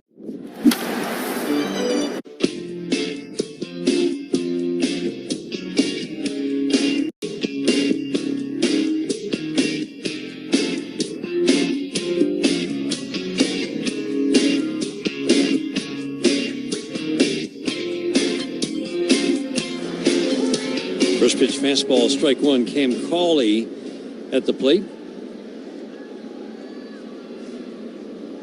6-1 Tigers. One of the things that Casey said that he was maybe most proud of in his last start against the Yankees, there were 2 things. He was facing the Yankees in a second consecutive start. That can be tricky sometimes. Ground ball to third, gobbled up by McGonigal, just moved over to third base. Cam Cauley hit it hard. No problem for McGonigal. He was really happiest with how he handled the long half innings. Right. Because he said in the past, he said, sometimes I'll go out and my team has just scored runs for me, but I've been sitting for a while and, you know, you give up a home run, you still win the game, but you're not feeling as good about your outing. He said, I was really happy with how I kept my sharpness. He said, I threw a little bit, but I always do that. But it's much more for him, the mental side of the game. Don't let it become a thing. Don't let it become a thing. And he sat for a couple of long half innings in that start in New York. Fastball at the belt for a called strike. But I thought that was interesting. Of all the things he did well, that's what he focused on. Because that's been a problem for him in the past. Well, it shows you what the most important element is. It's what's between the ears. Yep. Nicky Lopez at the plate. 6-1 Tigers are in the fifth. Strike one, up and in. And again, there was so much to like because really all the work that he has put into his game was on display in that start against New York and really has been on display for most of this year. The 1-1, up and away. He's always been a strike thrower. The strike zone is smaller this year. Hasn't affected him or most of the Tiger pitchers. It did at first. In April, the Tigers' walk rate was over 3.5. It was below 2.5 by the end of June. 2-1, swing and a miss, or in the month of June. But for Casey Mize, still the high strikes, more swing and miss than he's ever gotten. And the swing and miss is up actually quite a bit from last year. Strikeout rate is up. Walks are actually down. Swinging a foul out of play. And it's not like there's some good fortune. Sometimes it's artificially low batting average on balls in play, and you think, well, that's going to correct. And no, it's at 270, and that's not bad. You can keep it there. The 2-2. Line drive, base hit into left for Nicky Lopez. Turning into the toughest out in this lineup. Nicky Lopez, 3 hits in game 1. Singles, 4th hit of the series. On a line with 1 out in the 5th inning. 6-1, Tigers on top. It's not a high strand rate. There aren't any numbers there that are artificially low that are going to correct. Right. You're right. Yep. These are legitimate improvements, and it's in every way led by he's just tougher to hit. Softer contact, lower batting average. He does give up extra base hits, but to drop the opponent's OPS from the 740 range down to 590, where it was coming into this game, that's a whole new level of performance. He's pitching 1-0. Well, and knowing too, up and in 2-0 on Jock Peterson. How many off seasons has Casey been able to really put work in? Yeah. You know, he was trying to get healthy for a few years. He was continually, like, the biggest thing was, how do I get healthy? How do I stay healthy? Last year, he was able to work really hard in the off season, work on his arsenal, help a couple pitch shapes. He wanted to get a little more horizontal with the slider, a little more horizontal with the serve. He wanted better properties on the fastball, and all those things that he went to work with in the offseason, he did. Going into last year. Yeah, that's right. And then he became an all-star, and he was a better pitcher, but still... He's only had 2 off seasons to really work. Beautiful slider at the knees for a called strike on Jock Peterson. And credit to the guys catching him. He said, I didn't shake off Dylan Dingler once in that start in New York. Jake Rogers catching him today. He had some issues early with command, and look how he has dialed it in since. Some hard contact first 3 innings. Now the last 6 batters, no hard contact. It's a big pitch here. You got a 3-1 count to a power hitter. 3-1. He bounced it. Second walk. Again, he just doesn't walk batters. His walk rate is below 2 per 9 coming in. So a couple of men on, you really want to put up that 0. The shutdown inning right after your team has scored 4. Jake Burger steps to the plate, and this becomes a big at-bat because one swing of the bat can get you right back into it, and Burger homered his last time up off a hanging slider.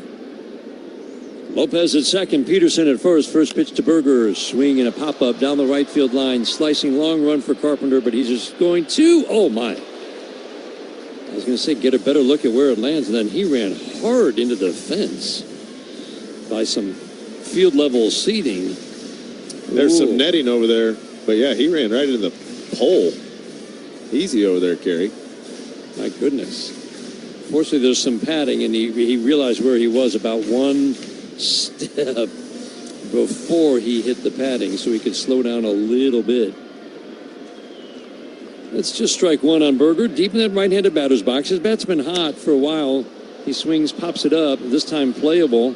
Casey Mize pointing at it. Who's going to take charge? Torquil in front of the mound. Make the catch, infield fly called. Burger pops out for the second out of the 5th inning. 6-1, Tigers on top.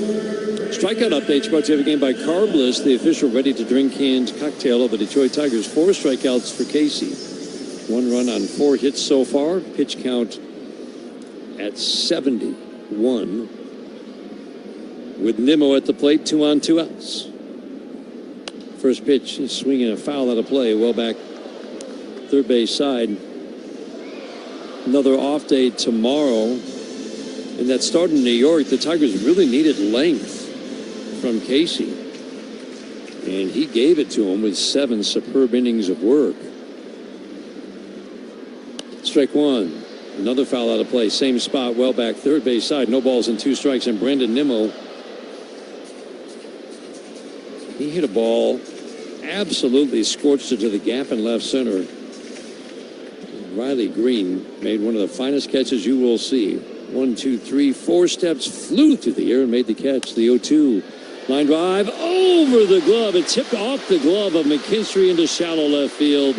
Lopez will score. Zach McKinstry frustrated. He got up, but it just tipped off his glove.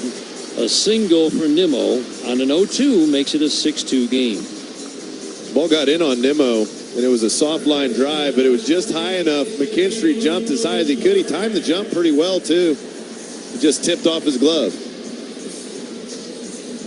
That's about as good as you're going to try to react to that play. It's not like he mistimed it, but he was at the peak of his jump right when the ball was overhead. Fly ball to left, not deep. Riley Green 3 steps to his right, makes the catch. Ezekiel Duran, routine fly to left, and Casey Mize limits the damage to a single run. Tigers bat in the 6th inning. They're trying to take this series from the Rangers. They got a 6-2 lead after 5 on the Detroit Tigers. What is it that kind of got you hooked as a foodie, so to speak? My dad was really into food when I was a kid. He traveled for work and he would go to places all over Europe and stuff. He was in sales and I feel like he would come home and try and cook the things he ate overseas. And so as a kid, I was exposed to a lot of like stuff that kids aren't usually exposed to. And so I credit my dad for that.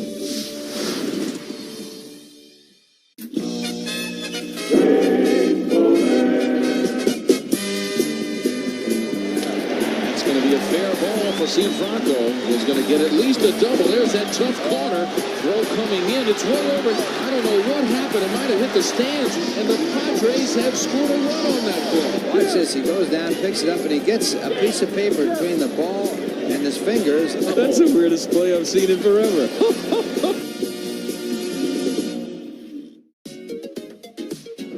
Well, this is the World Series card. Everybody said, you know, what's it going to be to pitch against Sandy Koufax, who's a dominant pitcher. I said, I hope I don't embarrass myself. And I didn't. You know, pitched my first shutout ever. We won 6-0, and my parents were there. My mom was afraid of heights, so she was in the upper deck. She had to come down and trade seats with somebody so that she could actually watch her 20-year-old son pitch a shutout in the World Series.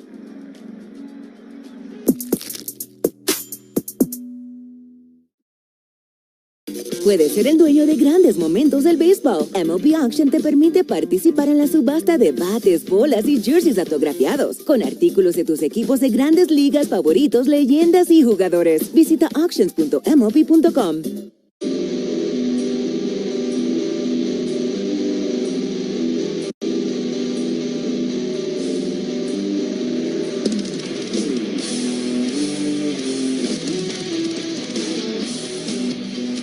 Rogers leads off, takes first pitch fastball for a strike.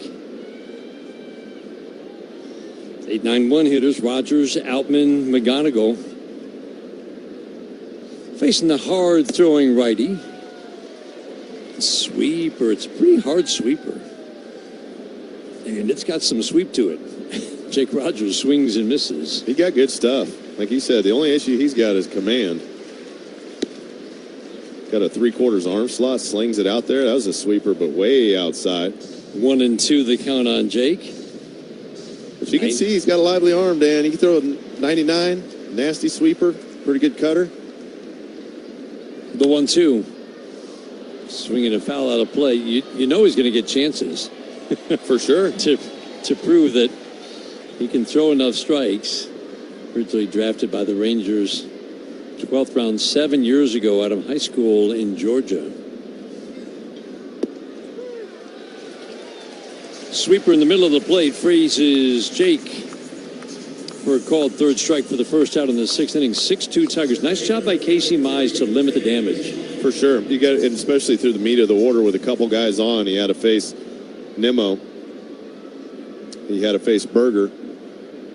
Only gave up one. James Outman, little infield single. Started a 4-run rally. Amazing how that works sometimes. Outman takes a pitch up and away. We were talking about it earlier today. Yeah, we talked about James Outman struggles to make contact sometimes, but he made contact yesterday. Now, it didn't score a run, but that's a guy making an adjustment.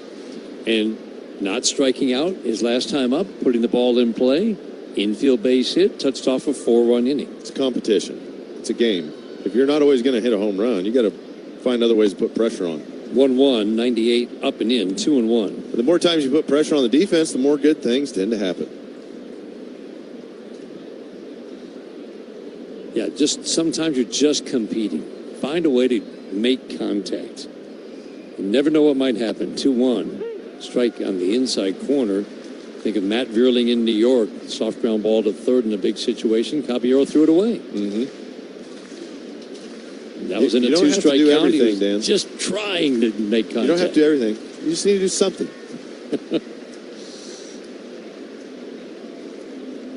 Outman 1 for 2 today. Called time, stepped out. Upright blank stance, hands tight by the left shoulder as he cocks the bat over at the 2-2. Fastball up. That's a good take. That pitch is going to be tempting to a lot of hitters. Starter in the low minors, and then as he moved up the ranks, became a reliever and a very good one. Fastball away, swing and a miss. It just looks like that fastball. We've seen 98, 99, obviously a lot. This got some hop to it. He does. He comes across his body. He's got a low arm slot. That low vertical approach angle. Yeah, you throw four seams up from the sidearm delivery. That is tough. Low vertical approach angle makes it very tough. Especially when it's 98. It's one thing if it's 95. Right. It's 98. That's a little more hop to it. Kevin McGonigal at the plate. 2 more hits today. The strike one. Up and away with the fastball. He said he got literally hundreds of text messages. He said, I'm going to try to get back to all of them. He was asked, what was maybe the coolest one that you got? He said, well, I heard from Mike Trout. That's pretty cool. I think that fired him up. McGonigal takes a pitch away. Apparently they had met earlier when the Angels were in town. And they just connected over their love of the Eagles. They both like to golf. They both like to fish. 2-1. Up and away. Heard all about the golf course that Mike Trout is opening in Jersey. Turns out that he's from Jersey. Kevin's from Pennsylvania, obviously, but he said his house is only about 15 minutes from my grandpa's house, which I used to go to and still do all the time. The 3-1. Swing and a miss. Fastball up. This Collier kid's got some stuff, Dan. This is good stuff. That's a really low vertical approach angle. And again, when you got that low vertical approach angle with that low delivery, low arm angle, you're going to get swings and misses underneath it all the time, and especially at 98, 99. 3-2. Swing and a foul. That's a good foul. We see Joe Ryan do that all the time and get swings and misses at 93. Yeah. Well, yeah, if you can just get him in the strike zone. He's been throwing strikes against the Tigers. He struck out the last 3, 1 on a called third, and 2 swinging. McGonigal will see at least 7 pitches. The 3-2 again. Swinging a foul out of play. Of the many, many skills that Kevin McGonigal has, this is a pretty impressive one. The ability to extend at-bats with 2-strike fouls. That's 7 2-strike fouls today that have extended at-bats. 3-2. Swinging a foul out of play down the third base line. First inning saw 8 pitches, 3 2-strike fouls, single. Third inning, couple of 2-strike fouls, grounded out. And last time up, a 2-0 ground ball single to right. He's had a good series. 3-2, up and away. Reaches for the third time today. Reached 3 times in game 1. He's now 4 for 10 with 3 walks in the series. 2-out walk for Dylan Dingler. Says he loves hitting in front of Dylan Dingler. Who wouldn't? When a guy's real hot, you get a few more pitches to hit usually. First pitch to Dingler off the plate and in. You loved hitting in front of a guy named Cabrera, right? Oh, that's the best, Dan. You want to talk about getting some fastballs to hit. Whoever's in front of Miggy, it's like, yeah, that's money. They don't want anybody on base. Do not walk Dirks. Because if he's on first, he's going to score if they hit a ball in the gap when Miggy hits a double. 1-0, swing and a pop-up. Softly into shallow center. Nope, that's not going to get it to shallow center. And Nicky Lopez ends up making the catch to the left of second. I was watching Cauley, the second baseman. A pop out to the shortstop. Lopez, a walk and no more for the Tigers. We go to the bottom of the 6th inning. Trying to take this series. They got a 6-2 lead as we go to the bottom of the 6th. This is the home of Detroit Tigers baseball, presented by Meyer. Play ball! I'm Jonathan Nahum, and for more than 20 years, I've traced the path of baseball's rising stars, navigating the back roads of the national pastime and basking in the glow of small-town America's spirit, where the team is woven into the fabric of everyday life, where it's more than just a game. It's a celebration of the people, the traditions, and the culture that give these places their soul. This is Grassroots. Yeah, mine was a tops now as well. I hit my first walk-off last year against the Mets. Jacob Young, Nationals win. Now he's got his first walk-off big league hit. Dad had bought a stack of them, and I was like, I think we can get these results, but he went ahead and bought a stack for himself. Like business cards. There you go. But it was awesome just to have that moment and have everyone so excited to have a picture of you is a fun moment.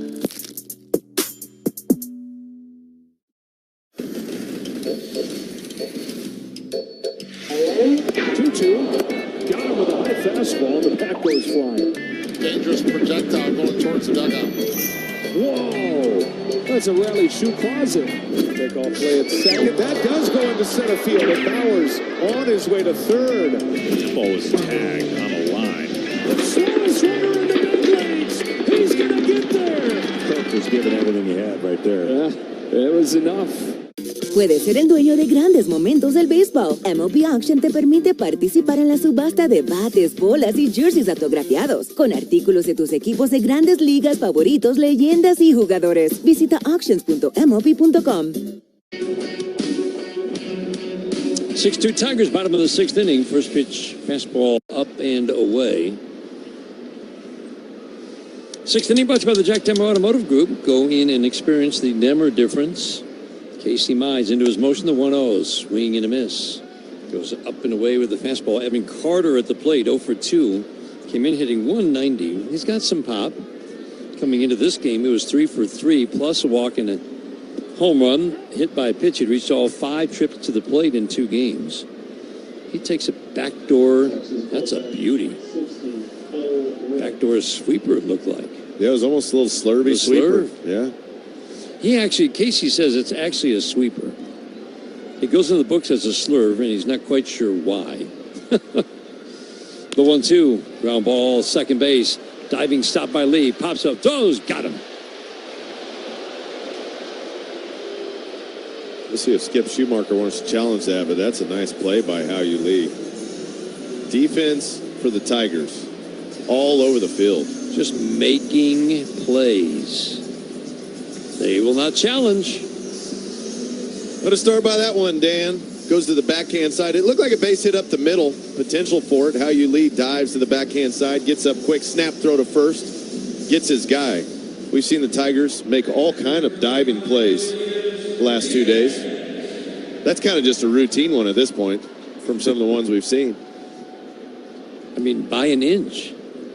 Literally an inch. Elias Diaz takes first pitch.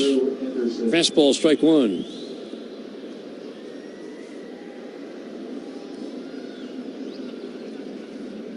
The strike 1, ground ball to short. Nice knee-high bounce. McKinstry fields and flips over to first. Casey Mize getting quite a few ground ball outs today. He has been more of a fly ball pitcher this year. AJ was talking about this with Cater Montero, just the number of pop-ups. Really, the increase in the fly ball rate for Casey is the infield fly ball, which is a category, but it's a pop-up. It's more of a, it's not. And that's all about late movement, isn't it? Yeah, that little late life. And the location. So there's those two items. Good location, little late life. Slider never got to the back door. It was called a strike, but challenged by Josh Smith, and he's going to win this one. Yikes. One of the bigger misses we've seen this year. But I will say, with the misses or the ones that are upheld, I mean, so many are, the ones that are overturned, so many are within, oh boy, where was that splitter? Down and away, called the ball, 2-0 on Smith. The 2-0 brings it in on the outside outer third for a called strike, four-seam fastball 92. But when the calls are overturned, so often we see under 0.2 of an inch. Right. So less than 1/4 of an inch. Which tells you the umpires are pretty darn good at their job.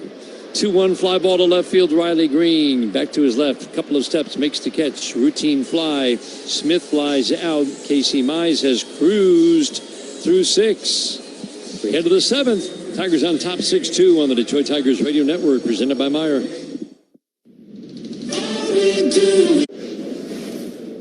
Ketel Marte, for the first time in his career, has homered in 4 consecutive ball games. He's homered in 4 straight, 5 of his last 6. That's 17. 1 earned run, 2 runs on 1 hit, no walks, and 9 strikeouts for Turk School. Just nice to see him get back to being dominating Turk School, because this is the guy we're going to see a lot of the rest of the year.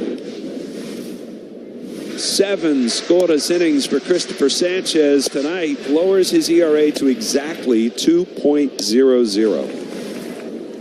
It's a long home run for Junior Caminero. He's homered now in 5 consecutive games. He has 8 home runs in his last 7 games. Those are video game numbers. What a start for Cade Cavalli. Ends his night with an even 100 pitches, strikes out a career-high 13, and gets some love from his teammates and coaches. Puedes ser el dueño de grandes momentos del béisbol. MLB Auction te permite participar en la subasta de bates, bolas y jerseys autografiados, con artículos de tus equipos de grandes ligas favoritos, leyendas y jugadores. Visita auctions.mlb.com.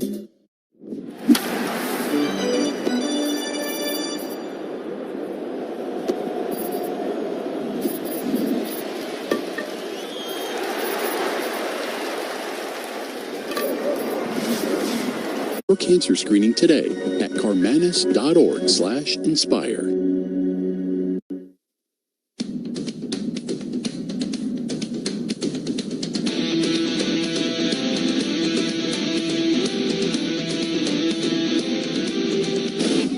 Seventh inning is brought to you by Snethcamp. Chrysler, Dodge, Jeep, Ram. The Snethcamp Automotive family is celebrating 100 years, 4 great Michigan locations. Part of the order, 3, 4, 5. Carpenter, Green, Torkelson. New pitcher is Cole Winn. We saw him in the game the other day, the 10-4 Rangers win. Gave up a run on a double and a single in the 8th inning of that game.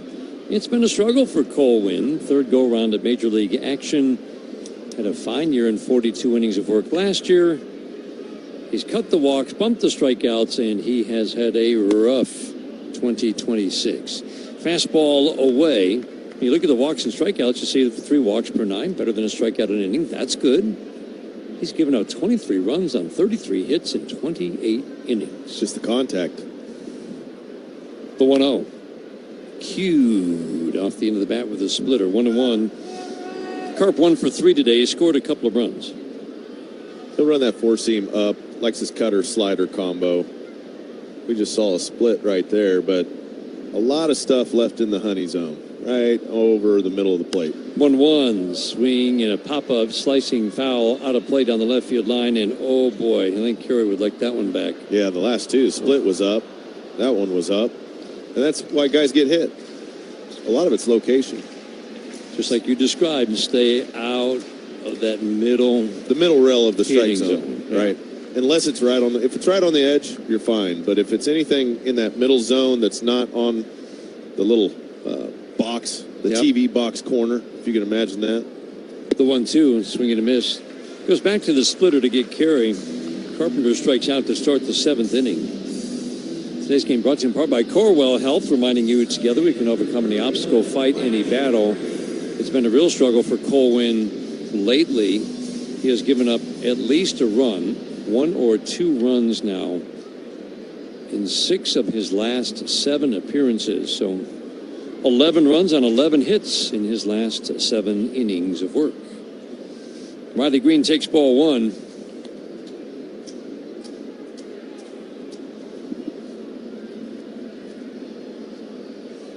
Durand is deep and off the line at third with Lopez up the middle. The outfield straight up as they are on just about every single batter. The 1-0. Challenged, a splitter on the outside edge. And I think Diaz is going to win the challenge. He does. 1-1. But you talk about late movement with Casey Mize, with Cater Montero, and usually what that leads to is a lower line drive rate. You'll see way less line drives, more pop-ups. Colwyn's line drive against right now is 28%. And that little extra oomph at the end. Riley swings and slices one deep and foul down the third base line. And you say, well, how do you know if he's got it or not? Well, the property shows some of it, right? But also, it's the way the hitters see the baseball. When it comes out of the hand, the types of swings. Are they on balance? Are they on time with it consistently? 1-2 and tap foul. Or does it always seem like they're just missing off the end? They're just under it. They're just over it. Weak contact. That's that little millimeter or two at the end, that couple inches at the end, a little more run, a little more vert, a little something that deceives that hitter's eye, gets him off the barrel. The 1-2. Swing and a foul. Yeah, when you see that many line drives, I mean, that's as high as you will see a line drive rate.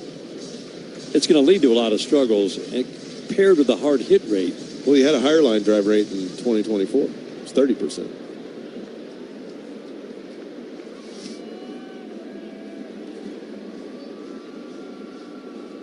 The 1-2. Fly ball, left field, playable. Smith toward the corner will make an easy play.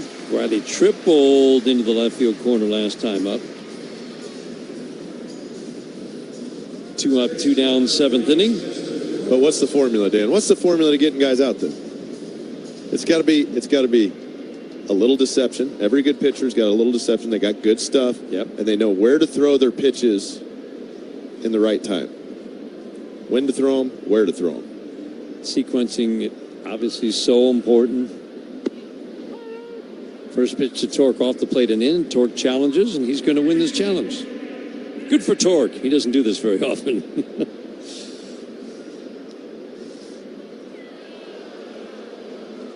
Indeed, it is a ball.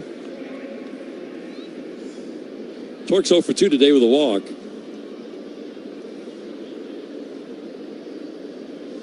6-2 Tigers. Casey Mize's pitch count at 83 through 6. So Tiger bullpen busy. Swing and a miss. Good cutter. 93. Sharp blade break away from a righty. Drew Summers is up and throwing. 8-9-1 hitters coming up. We'll see if Casey starts the inning. The 1-1. Line drive, base hit over shortstop. Couple of skips to Smith in left field. Torque gets to join in on the fun. The line drive single. Extends the inning for Hao-Yu Lee. Off day tomorrow for the Tigers, and then the last homestand before the All-Star break. We were talking about it before the game today. Just when you dug yourself a 16-game hole, meaning 16 games below the 500 mark, you're just in a position where you have to win virtually every series. Or if you lose a series, maybe you swept the series before, but you just have to keep that momentum. It's tough. There's no room for error between now and the trade deadline if you want this team to be a buyer or at least not a seller.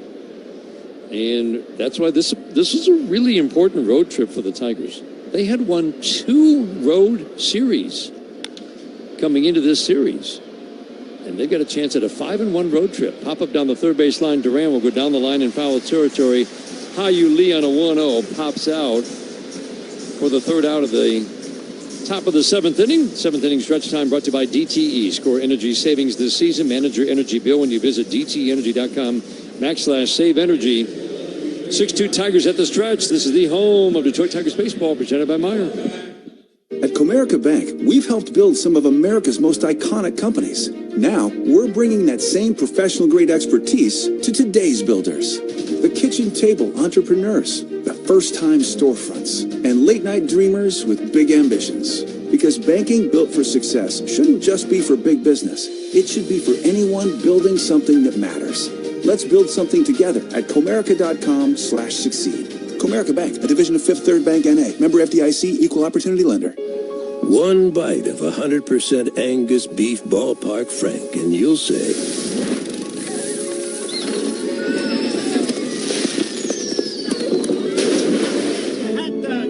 hello, summer.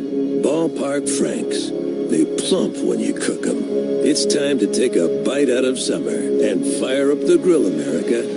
Because, oh yeah, it's ballpark season. Hi, Matt Garko here from Bill Brown Ford Livonia. Right now, you will pay what we pay for your next Ford vehicle. Our customers are not just buyers, they're neighbors, friends, and families, some of whom have been returning for 50 years for their vehicle needs. At Bill Brown Ford... Chris Sale's 10th start of the season was a beauty. He goes 7 innings, giving up just 1 run, and he is in line for his first win against the Marlins. An outstanding outing tonight by Trey Savage. 6 innings, 2 hits, did not walk a batter, struck out 8, kept the Yankees off the scoreboard. 11 strikeouts from Kyle Harrison. Matching a career-long outing for Kyle Harrison and a dominant 2-hit shutout for the left-hander. Wow. Outman over. Outman with the dive. Superman. Hit-saving play by James Outman. Ryan drops his glove on the mound and gives James Outman a standing ovation. First pitch of the game. The pitcher hits it out. A living, breathing statue. Shohei Ohtani. You just don't dare take your eyes off of him. It's a walking history book. It's ridiculous what he does. This is my 1994 Topps card. This is an action shot. You know, I have no idea what I did this pitch, but it shows me, you know, good form, you know, head down, looking at the, path of the ball swing, the bad front leg sort of straight. Yeah, I think that was a good at bat. I'm going to swear by it. I think I hit a home run this time.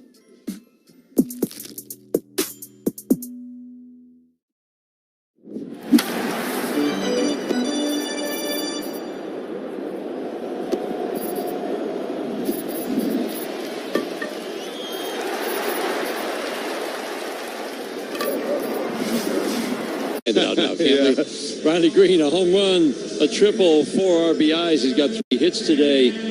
One more shot, perhaps, at the cycle. And a great play in left. And a great unbelievable diving play in left off the bat of Brandon Nimmo. He hit it over 100 miles an hour, line drive. Dove and caught it. First pitch, tight slider for a swing and miss. Strike 1. Cam McCauley has walked and grounded out to third. McGonigal's about 3 steps behind the bag at third, rest of the infield back. Slurve bounces. Casey's been working really hard on that pitch. He said after that start in New York, he hasn't thrown it much this year. He threw 10 against the Yankees. He said, it hasn't been the pitch I want it to be. He said, if you're throwing it over the plate with that shape, it's not what you want.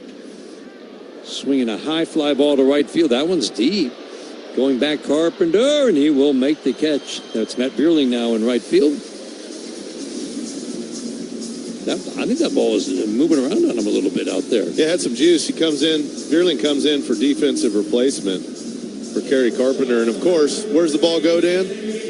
I mean, he went back to his right and then had to reverse course as he turned. 4 steps to his left. That high ball that's slicing on you. You get back to it.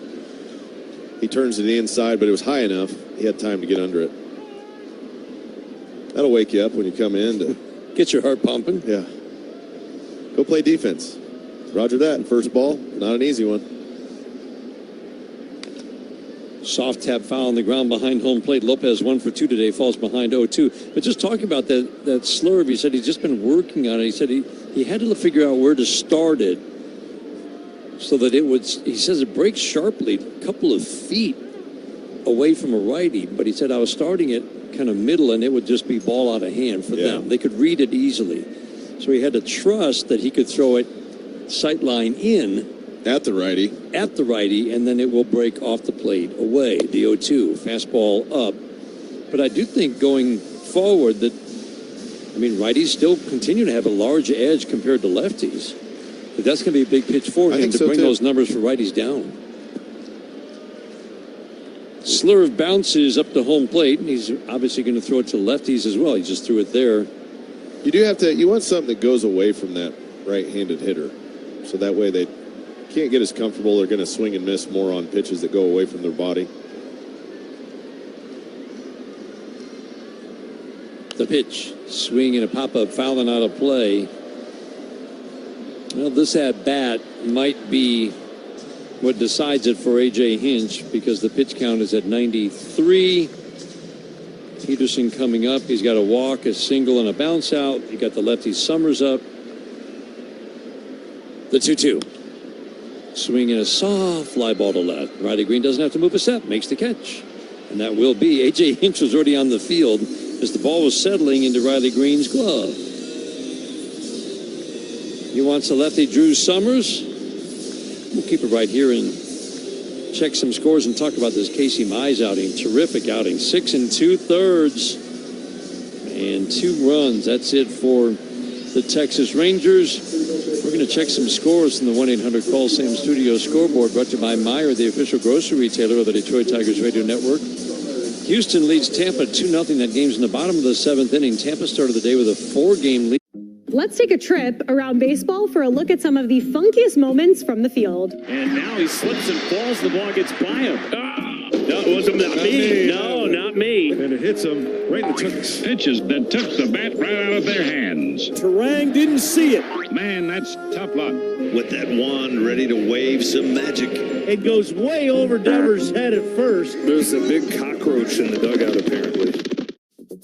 But for every time you fall, you can always get right back on the horse with a fine fielding play. Melendez over, dives, makes the catch. Off his glove, there's no way. How about that?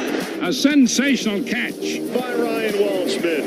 Torque meets railing and Torque wins. It's gone! What a day! Brian Reynolds robs Ohtani. It's showtime. And that might be the play of the year for the Ball Dudes. How about that? Puedes ser el dueño de grandes momentos del béisbol. MLB Auction te permite participar en la subasta de bates, bolas y jerseys autografiados, con artículos de tus equipos de grandes ligas favoritos, leyendas y jugadores. Visita auctions.mlb.com.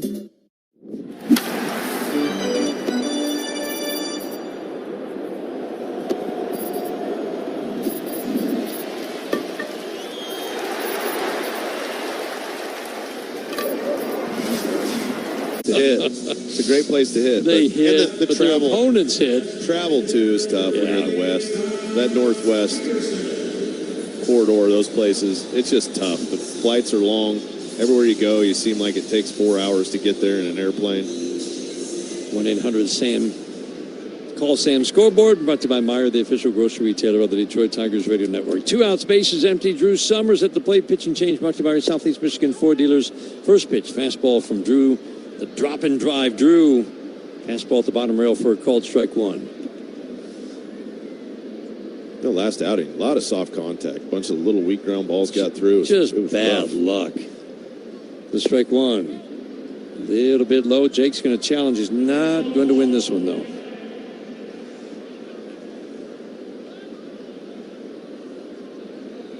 It is a ball.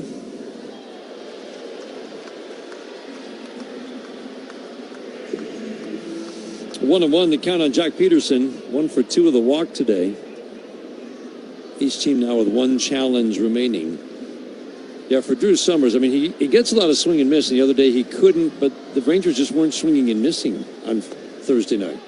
Fastball outer third, 95 for a called strike. I love that AJ's getting him right back out there. He He didn't record an out. He gave up 3 runs on 4 hits plus a walk. So the walk hurt him, but there wasn't a hard hit ball.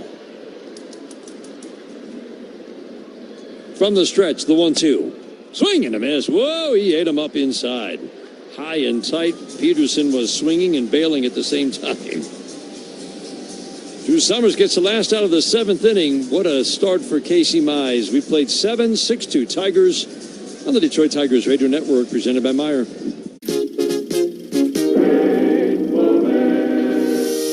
Hernandez throws on the first and just does get Kendall. He doesn't agree with that call. Now comes Lloyd McClendon again. And now Lloyd McClendon has been tossed. And he just kicks some dirt, and he's upset. And he's going to pull first base out and take it with him. He's walking away with the first base bag. And I guess he's just going to walk off with it, to the delight of this crowd.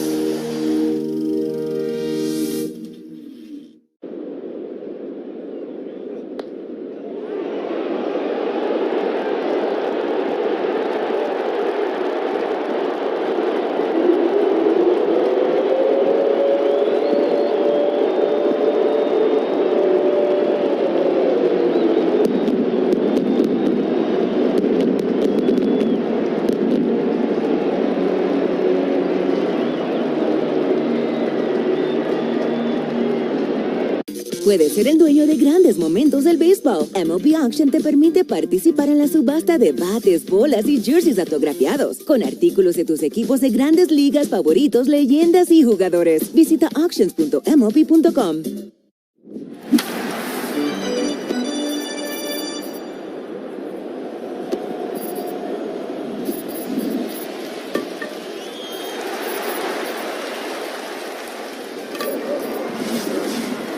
It's baseball season, and you know what that means. It's Faygo time. Nothing beats an ice-cold Faygo. Faygo, the one true pop. Faygo is a proud sponsor of Detroit Tigers Radio. 8th inning is brought to you by Varsity Ford. Visit Varsity Ford in Ann Arbor today. Zach McKinstry against Cole Winn. He doubled off Winn and then scored on a Mulgeri single. That was in game 1. Swings and misses at the first offering. 6-2 Tigers in the top of the 8th inning. 6 outs away from making this a 5-1 road trip. We're talking about how important this road trip was. Soft little tap foul on the ground. Dribbles down the first base line. 0-2 on Zach. The Tigers had won, as I mentioned, 2 road series all year, and one was the first series on the road, San Diego. Yeah, it was a rough stretch. They swept Tampa Bay. Those are the only 2 series wins on the road. Before this road trip, they were 12-28 on the road. Andy, they had to show a swing and miss. Ooh, good splitter away. Zach McKinstry strikes out. They had to show that they could win on the road. And this was a big road trip in many ways. I mean, the margin for error is thin, but they had to show they could win on the road. They had a winning record on the road last year, 12-28. A 5-1 road trip would be big. Especially beat the Yankees. And then come in here against the Texas team that has been hot. First pitch from Cutter. Swing and miss. Jake Rogers at the plate. Texas just had a long road trip. They've been playing mostly on the road this year. The strike 1. Low and away. And on a 10-game road trip, they had a 6-game win streak. Had won 7 of 8 coming in. The 1-1. Swing and miss, slider, bottom rail. So Cutter's 93, slider's 86. Jake's 0 for 3 today. What does AJ always say to him? Catch a winner. Job 1, the 1-2 in the dirt. Managed the game, kept Casey right in it. Casey had a couple, there was a little stretch there where it was getting a little shaky. 2nd, 3rd inning, lost command for a half second. A little hard contact. Got right back settled in. A lot of that has to do with Jake Rogers behind the plate. 2-2, up and in. Yeah, that's been, as we said, Casey's kind of superpower this year, limiting the hard contact.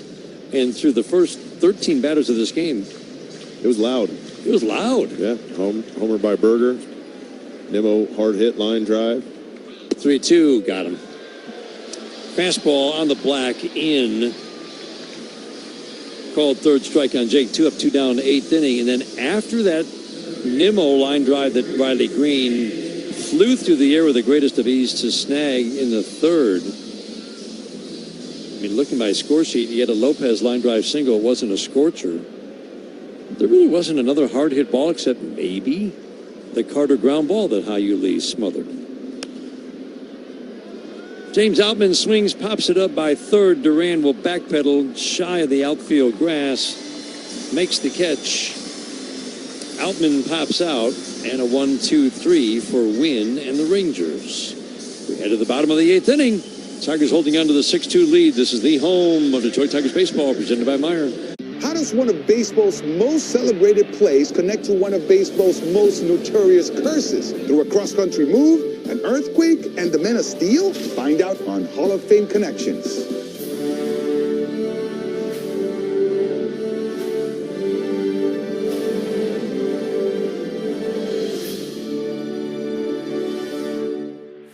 It was a defensive play so iconic that we simply call it the catch. This is the glove Willie Mays had when he made that catch. This is great. But let me touch it for a second. Yeah, go ahead. Oakland pitcher Dave Stewart was named the World Series MVP. It really comes from like the kings of Siam would give their courtiers white elephants, which were sacred animals, and they'd be too expensive again to maintain. Would put them into financial ruin. They need to know this story. That's amazing. Nobody could steal a base like Ricky.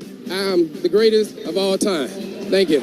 So imagine making steals in these stuff. So these are Ty Cobb's These cleats? are Ty Cobb's. So what I want to know is, were they ever swabbed for the DNA of opposing pitchers? Roberts is no stranger to stolen bases himself. That's what makes him special, is that everybody knew he was going to steal. Roberts is going. Safe. You know what they say? One great play deserves another. Catch every episode of Hall of Fame Connections on MLB.tv and discover your own connections to the game at baseballhall.org. Puedes ser el dueño de grandes momentos del béisbol. MLB Auction te permite participar en la subasta de bates, bolas y jerseys autografiados, con artículos de tus equipos de grandes ligas favoritos, leyendas y jugadores. Visita auctions.mlb.com.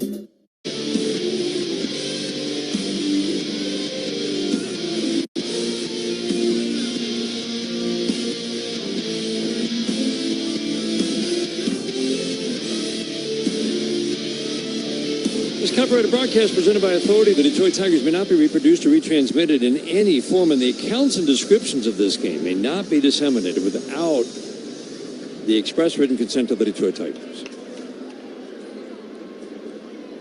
Drew Anderson takes over on the mound for the Tigers. First pitch. Fastball low and away. 2-3-4 hitters. Drew's been tougher on lefties than righties, been a little more hittable of late. I was talking to him yesterday. I said, your fastball, nobody's doing anything against your fastball. Ground ball to third on a high chop. Off the fastball. McGonigal fields, flips to Torkelson at first. Always a strong, accurate throw. One up and one down.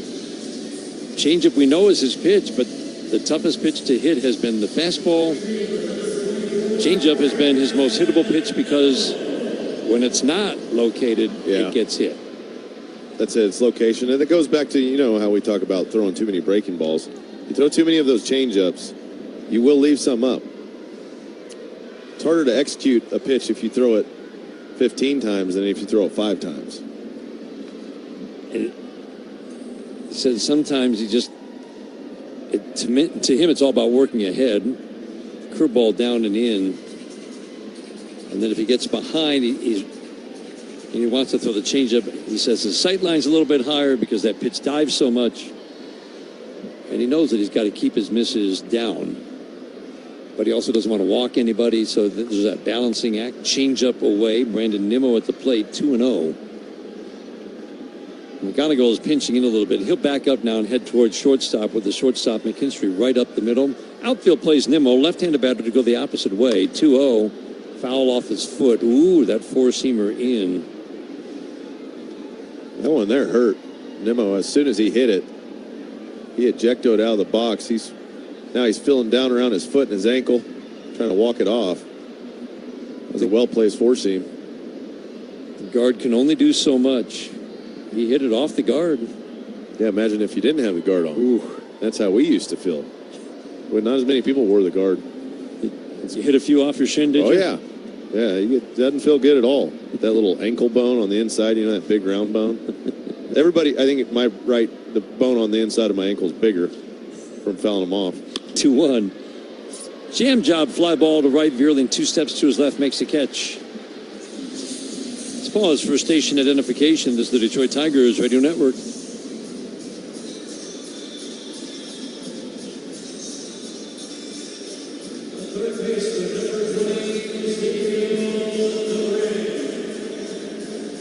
So Drew Anderson now using that fastball a little more, and he's gotten 2 outs with it, Andy.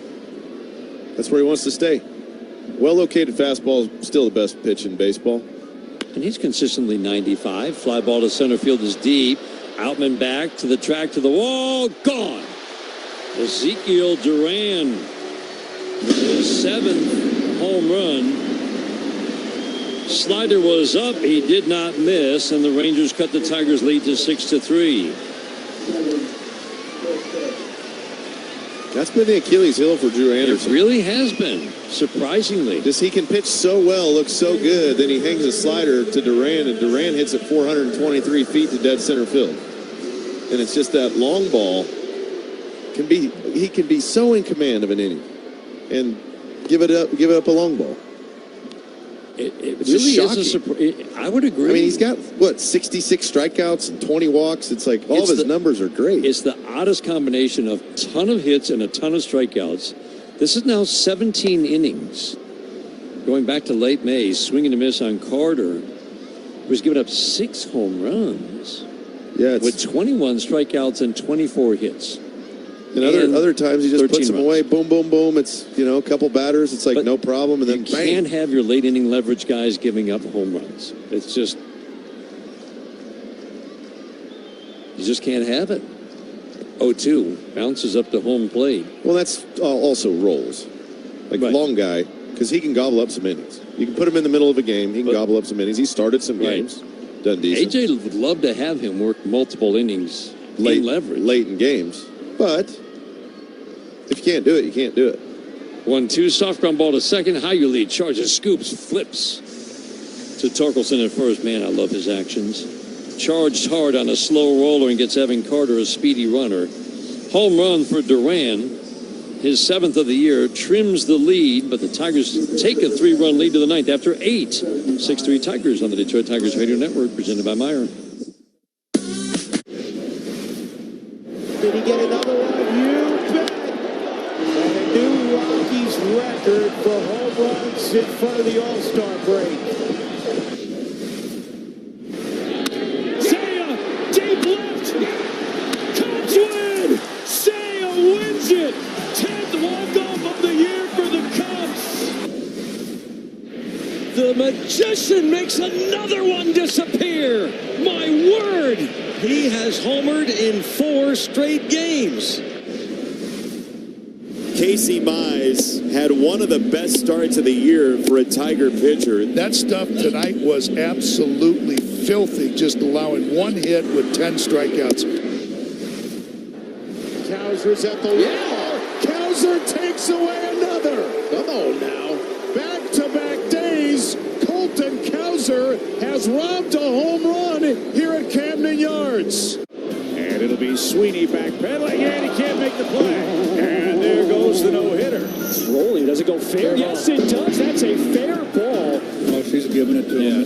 They're up 6-1 in the 8th. He's giving it to him and making them like it. Doing the pop-up games, and he dropped it.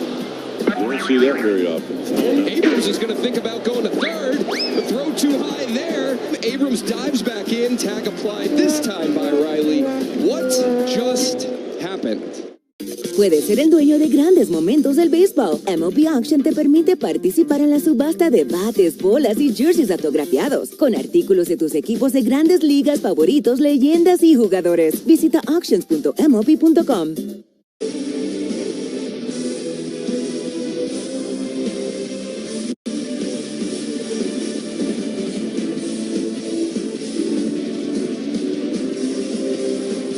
Kevin McGonigal leads off 6-3 Tigers. We're in the 9th. First pitch.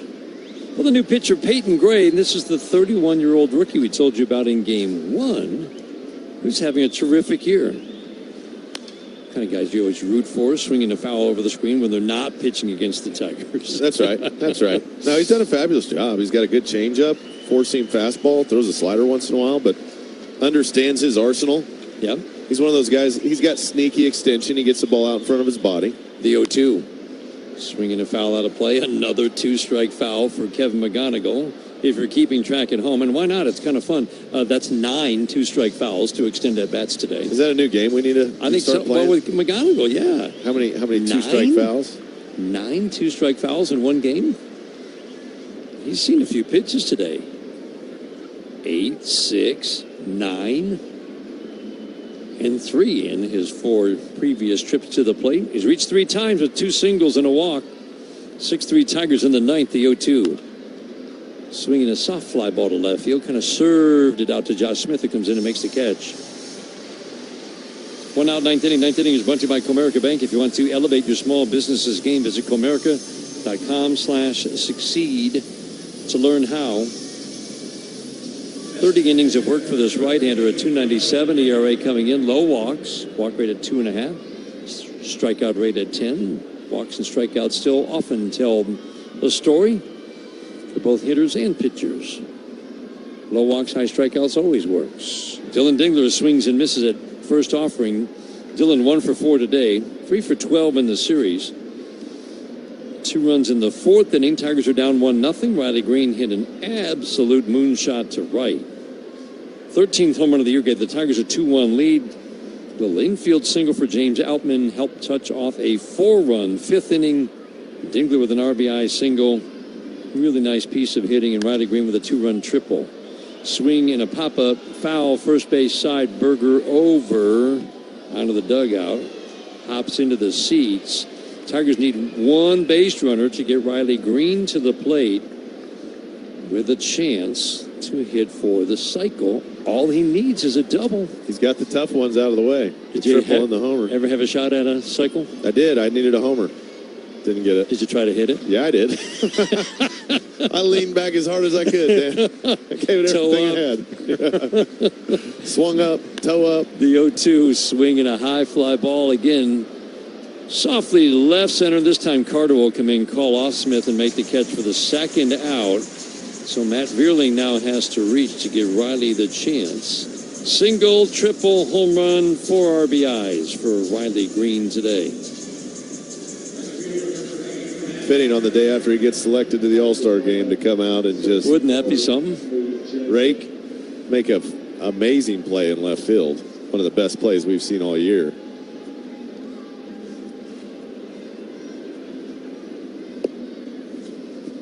Slider down and away. He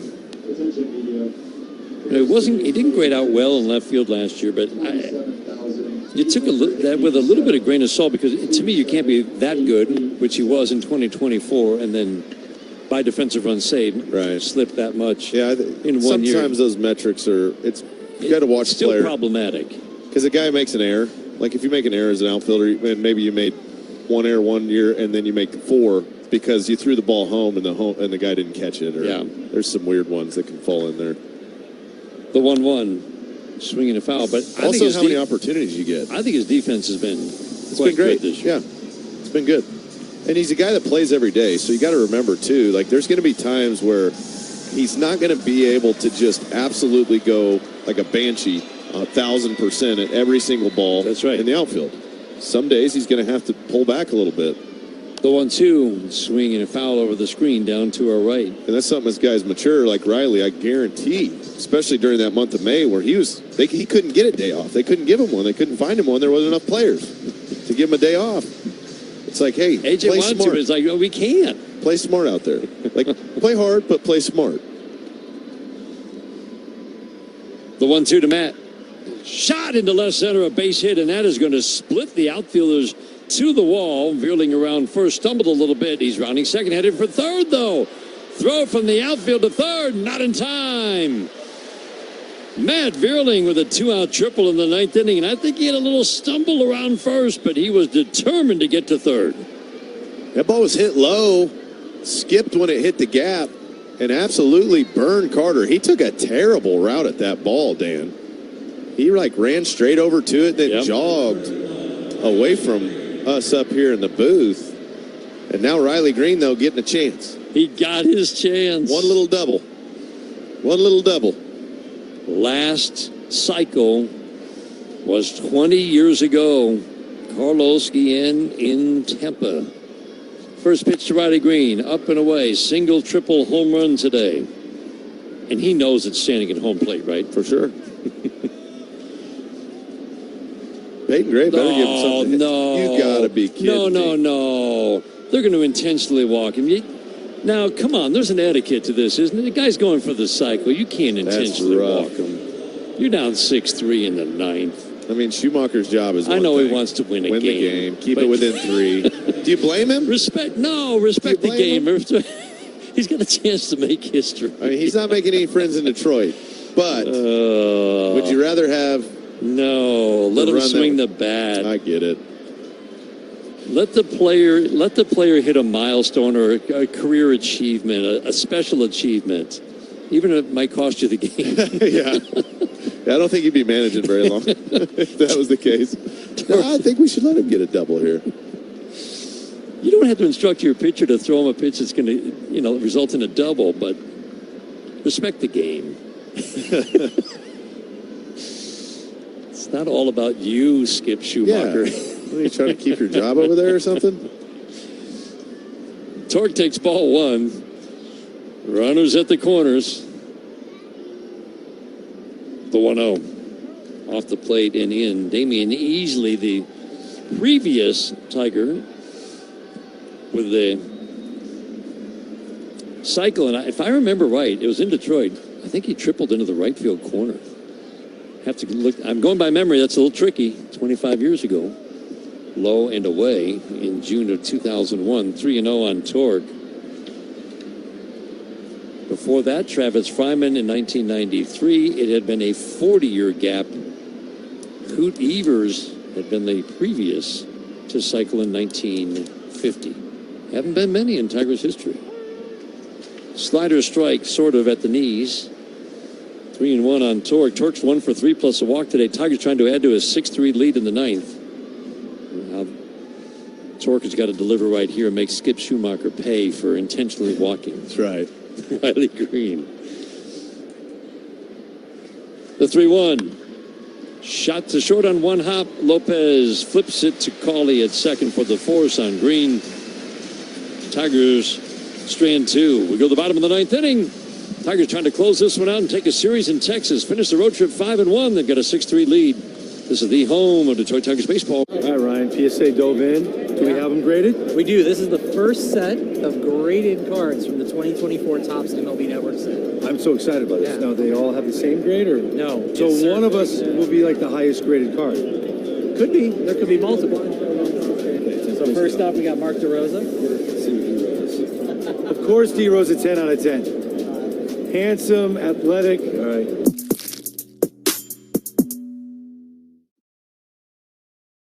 The MLB app. Yeah, it's got game. This game. These games. All the games. Pre-game. Post-game. And everything in between. This is baseball your way. With real-time stats, scores, breaking news, and custom content that hits every time. Because you choose the teams and pick the players you want to follow.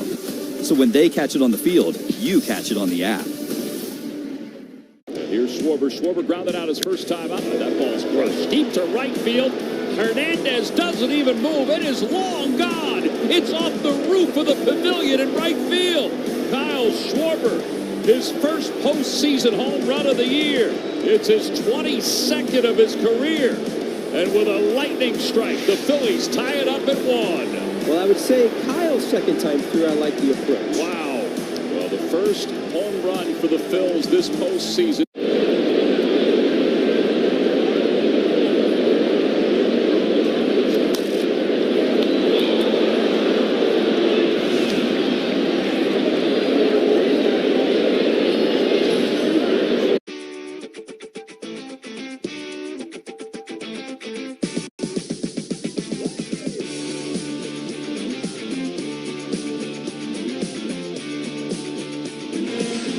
5 in the ninth inning, 6-3 Tigers. Casey Mize's final line brought to you by Figer Law. He went 6 2/3, 2 runs on 5 hits, 2 walks and 4 strikeouts. Now Kenley Jansen will try to close it out in the bottom of the ninth inning.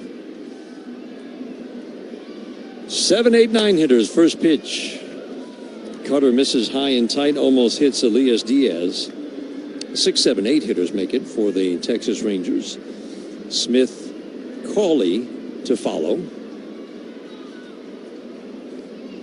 Diaz 0 for 3 today, robbed of a hit first time up on a scorching line drive. He swings, pops it up. Torque is tracking it into foul territory, makes the catch just beyond first. 2 steps into foul territory, 1 out of the ninth inning, 6-3, Tigers on top. Coming out with the cutter, that was below the zone. Got him to chase it, pop it up. You know that cutter always plays best at the top rail. There is a little spot up there. If he can hit that, he can be successful. If it comes down from there is where he's gotten hit.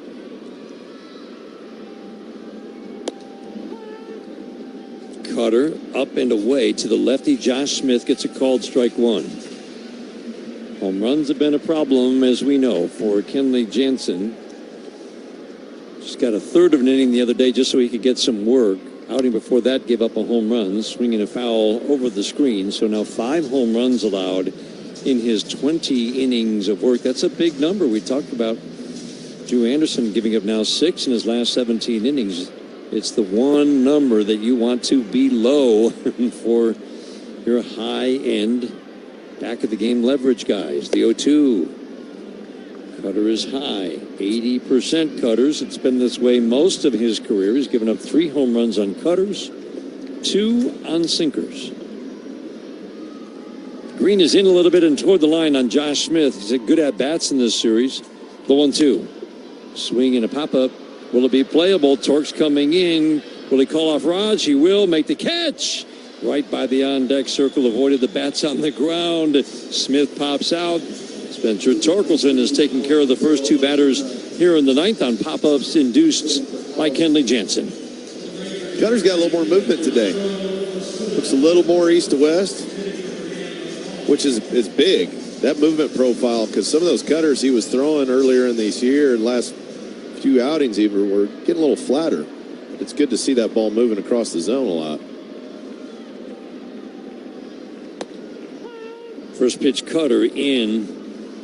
Alejandro Osuna pinch hitting for Cawley. Would you say that's the biggest issue for him? It's just been inconsistent? Right. And then, command is one, but then there's the movement on the cutter. Strike 1. Jam job fly ball to right field. Matt Vierling 2 steps to his left, makes the catch. Tigers win. Another brilliant start from Casey Mize. Riley Green with the big day with 4 RBIs, a home run and a triple. And Kenley Jansen closes it out with a 1-2-3 ninth. The Tigers finished their road trip through New York and Texas with 5 wins in 6 games. Our final score in Texas, the Tigers take 2 out of 3 from the Rangers with a 6-3 win. We know what you love. You love baseball. You love the Detroit Tigers. You love spending a day at Comerica Park. We also know what you don't love, standing in line. So one of the best yards in the bigs and a picture-perfect night here in Boston. So here's James Wood. And this ball's hammered. Deep right and way out of here for James Wood. Over the Nationals bullpen. The 6th time this season that James Wood is in a leadoff homer. 441 feet, obliterated out of Fenway Park. I think he snapped out of his skin. Yes, he did. Oh, my. 114 off the bat, and that was loud. Te encantan los jugadores. Te encanta el juego. ¡Y se fue! Ahora puedes ser el dueño de grandes momentos del béisbol. MLB Auction te permite participar en la subasta de bates, bolas, jerseys autografiados y más, con artículos de tus equipos de grandes ligas favoritos, leyendas y jugadores agregados toda la temporada. Cada artículo es autenticado por MLB para asegurar que lo que llega directamente a tu hogar es original. ¿Quieres una parte del juego? Visita auctions.mlb.com.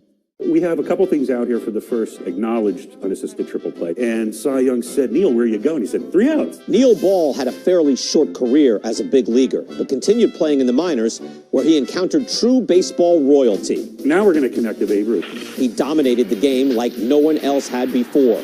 I'm holding Babe Ruth's bat. During a 1934 baseball barnstorming tour of Japan, Ruth faced 17-year-old pitcher Eiji Sawamura. Sawamura became a hero in Japan, and the Nippon Professional Baseball League's version of the Cy Young Award bears his name. Maeda won the award in 2010 and again in 2015, when the runner-up was Shohei Ohtani. First pitch crushing! Oh, man! Like the 3 outs of a triple play. It all connects. Go to baseballhall.org to plan your visit to the National Baseball Hall of Fame and Museum in Cooperstown, New York, and catch every episode of Hall of Fame Connections on MLB.tv.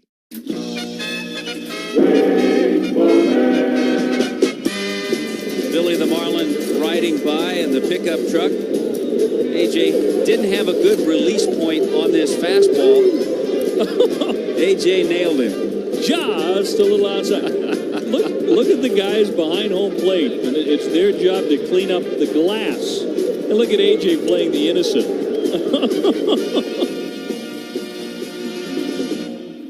Detroit Tigers 5-1 is one of them. That's really good. Wins. We do all the other stats, all the things we keep track of and we look at and analyze are for one stat in particular.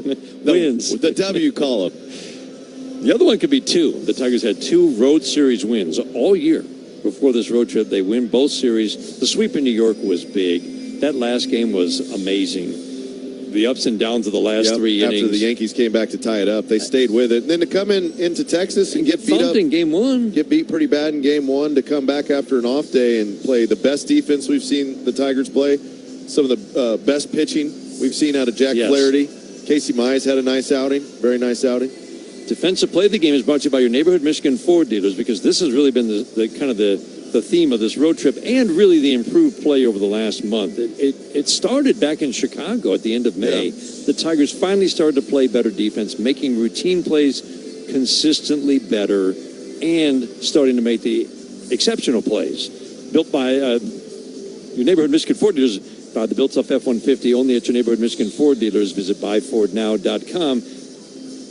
2 more great plays in this game, but we have seen it on this road trip. We have seen it for the last several weeks. This team's play is being led by good pitching plus defense, and yes, plenty of offense, but you can't say enough about how this team is playing right now, given how bad it was in the first 2 months. Yeah, you got the athletes to make the plays, and then to solidify the middle of the field a little bit more. James Outman coming in is a big help. Like everything he's done in center field has allowed the shortstop position to be pretty regular with McKinstry and McGonigal. It's also how you lead. The way he's played since Gleyber Torres has come out has been a big addition defensively. He's put together nice at-bats as well. But that really solidified the middle of the field. Once that gets solidified, everything starts taking care of itself. Guys are getting regular reps. Zach McKinstry now plays shortstop more often, which you get more reps there. He gets a little more comfortable. And Riley Green's play today, that's one of the best plays we've seen in the outfield. Kevin McGonigal's diving play at shortstop. I mean, these guys are just playing. They're having fun. They're getting after it. And that was big for Casey Mize, because they were having really good swings. The 2 plays that you just mentioned, McGonigal grabbed a Diaz ball that was 102 off the bat. Oh, I'm sorry, 112 off the bat. Yeah. Up the middle, dove to his left, took a hit away, and then it was 107 off Nimmo's bat. And that was on a low line drive to the gap in left center, and Riley Green flew through the air. That was in the 2nd and 3rd, and 2 of about, 6 hard-hit balls through the first 13 batters of the game, and then Casey Mize settled down after that. But he needed those plays to give himself the space to kind of get back on track and pitch like we've seen him pitch. Keeps the pressure off of you. You know, if those hard-hit balls go to outs, now there's nobody on base. You can, take a deep breath, get in the groove. If it's a double, if it's a single, whatever it is, now you got a guy on. You're trying to manage the game in a different way. You got to worry about a guy trying to steal a base. There's a multitude of factors. Yeah, Berger hit a home run, and the Riley Green play came the next batter. Yeah. Nimmo, that should have been a double, and all of a sudden that whole 3rd inning could have unraveled. Tigers win by the final score of 6-3. Player of the game brought to you by Pennington Grass Seed, the official grass seed of the Detroit Tigers. Always fun when there are multiple candidates, but certainly Riley Green. With two-run home run. They gave the Tigers a 2-1 lead, 2-run triple, capped a 4-run inning. Riley Green, the player of the game. For sure. I mean, the offense that he's put together, he hit a 2-run homer in the game yesterday that gave the Tigers a lead early that they ended up securing and holding on to. And then today to come into a ball game where your team needs offense. This team needs offense. Riley Green's one of the best offensive producers and does it again today. He did it in New York. We see him do it here in Texas, and that's why he's on the All-Star team. Tigers win 6-3, now go home for 6 games that will lead up to the All-Star break, starting with the Athletics on Tuesday. Good day at the ballpark here in Texas and a good road trip. Stay with us more after this on the Detroit Tigers Radio Network, presented by Meyer. Life is beautiful and fragile. We fall. We get tired. And sometimes we get sick. But with Corewell Health, we are also strong. We fight disease. We battle cancer. We come together. We come back. We push forward. When the body breaks, we break through. Corewell Health. We can. Accidents don't have business hours, and neither do we. Any day, anytime, you can call the Mike Morse Law Firm and you'll get a real person, not a machine. We jump into action immediately because every second counts after a crash.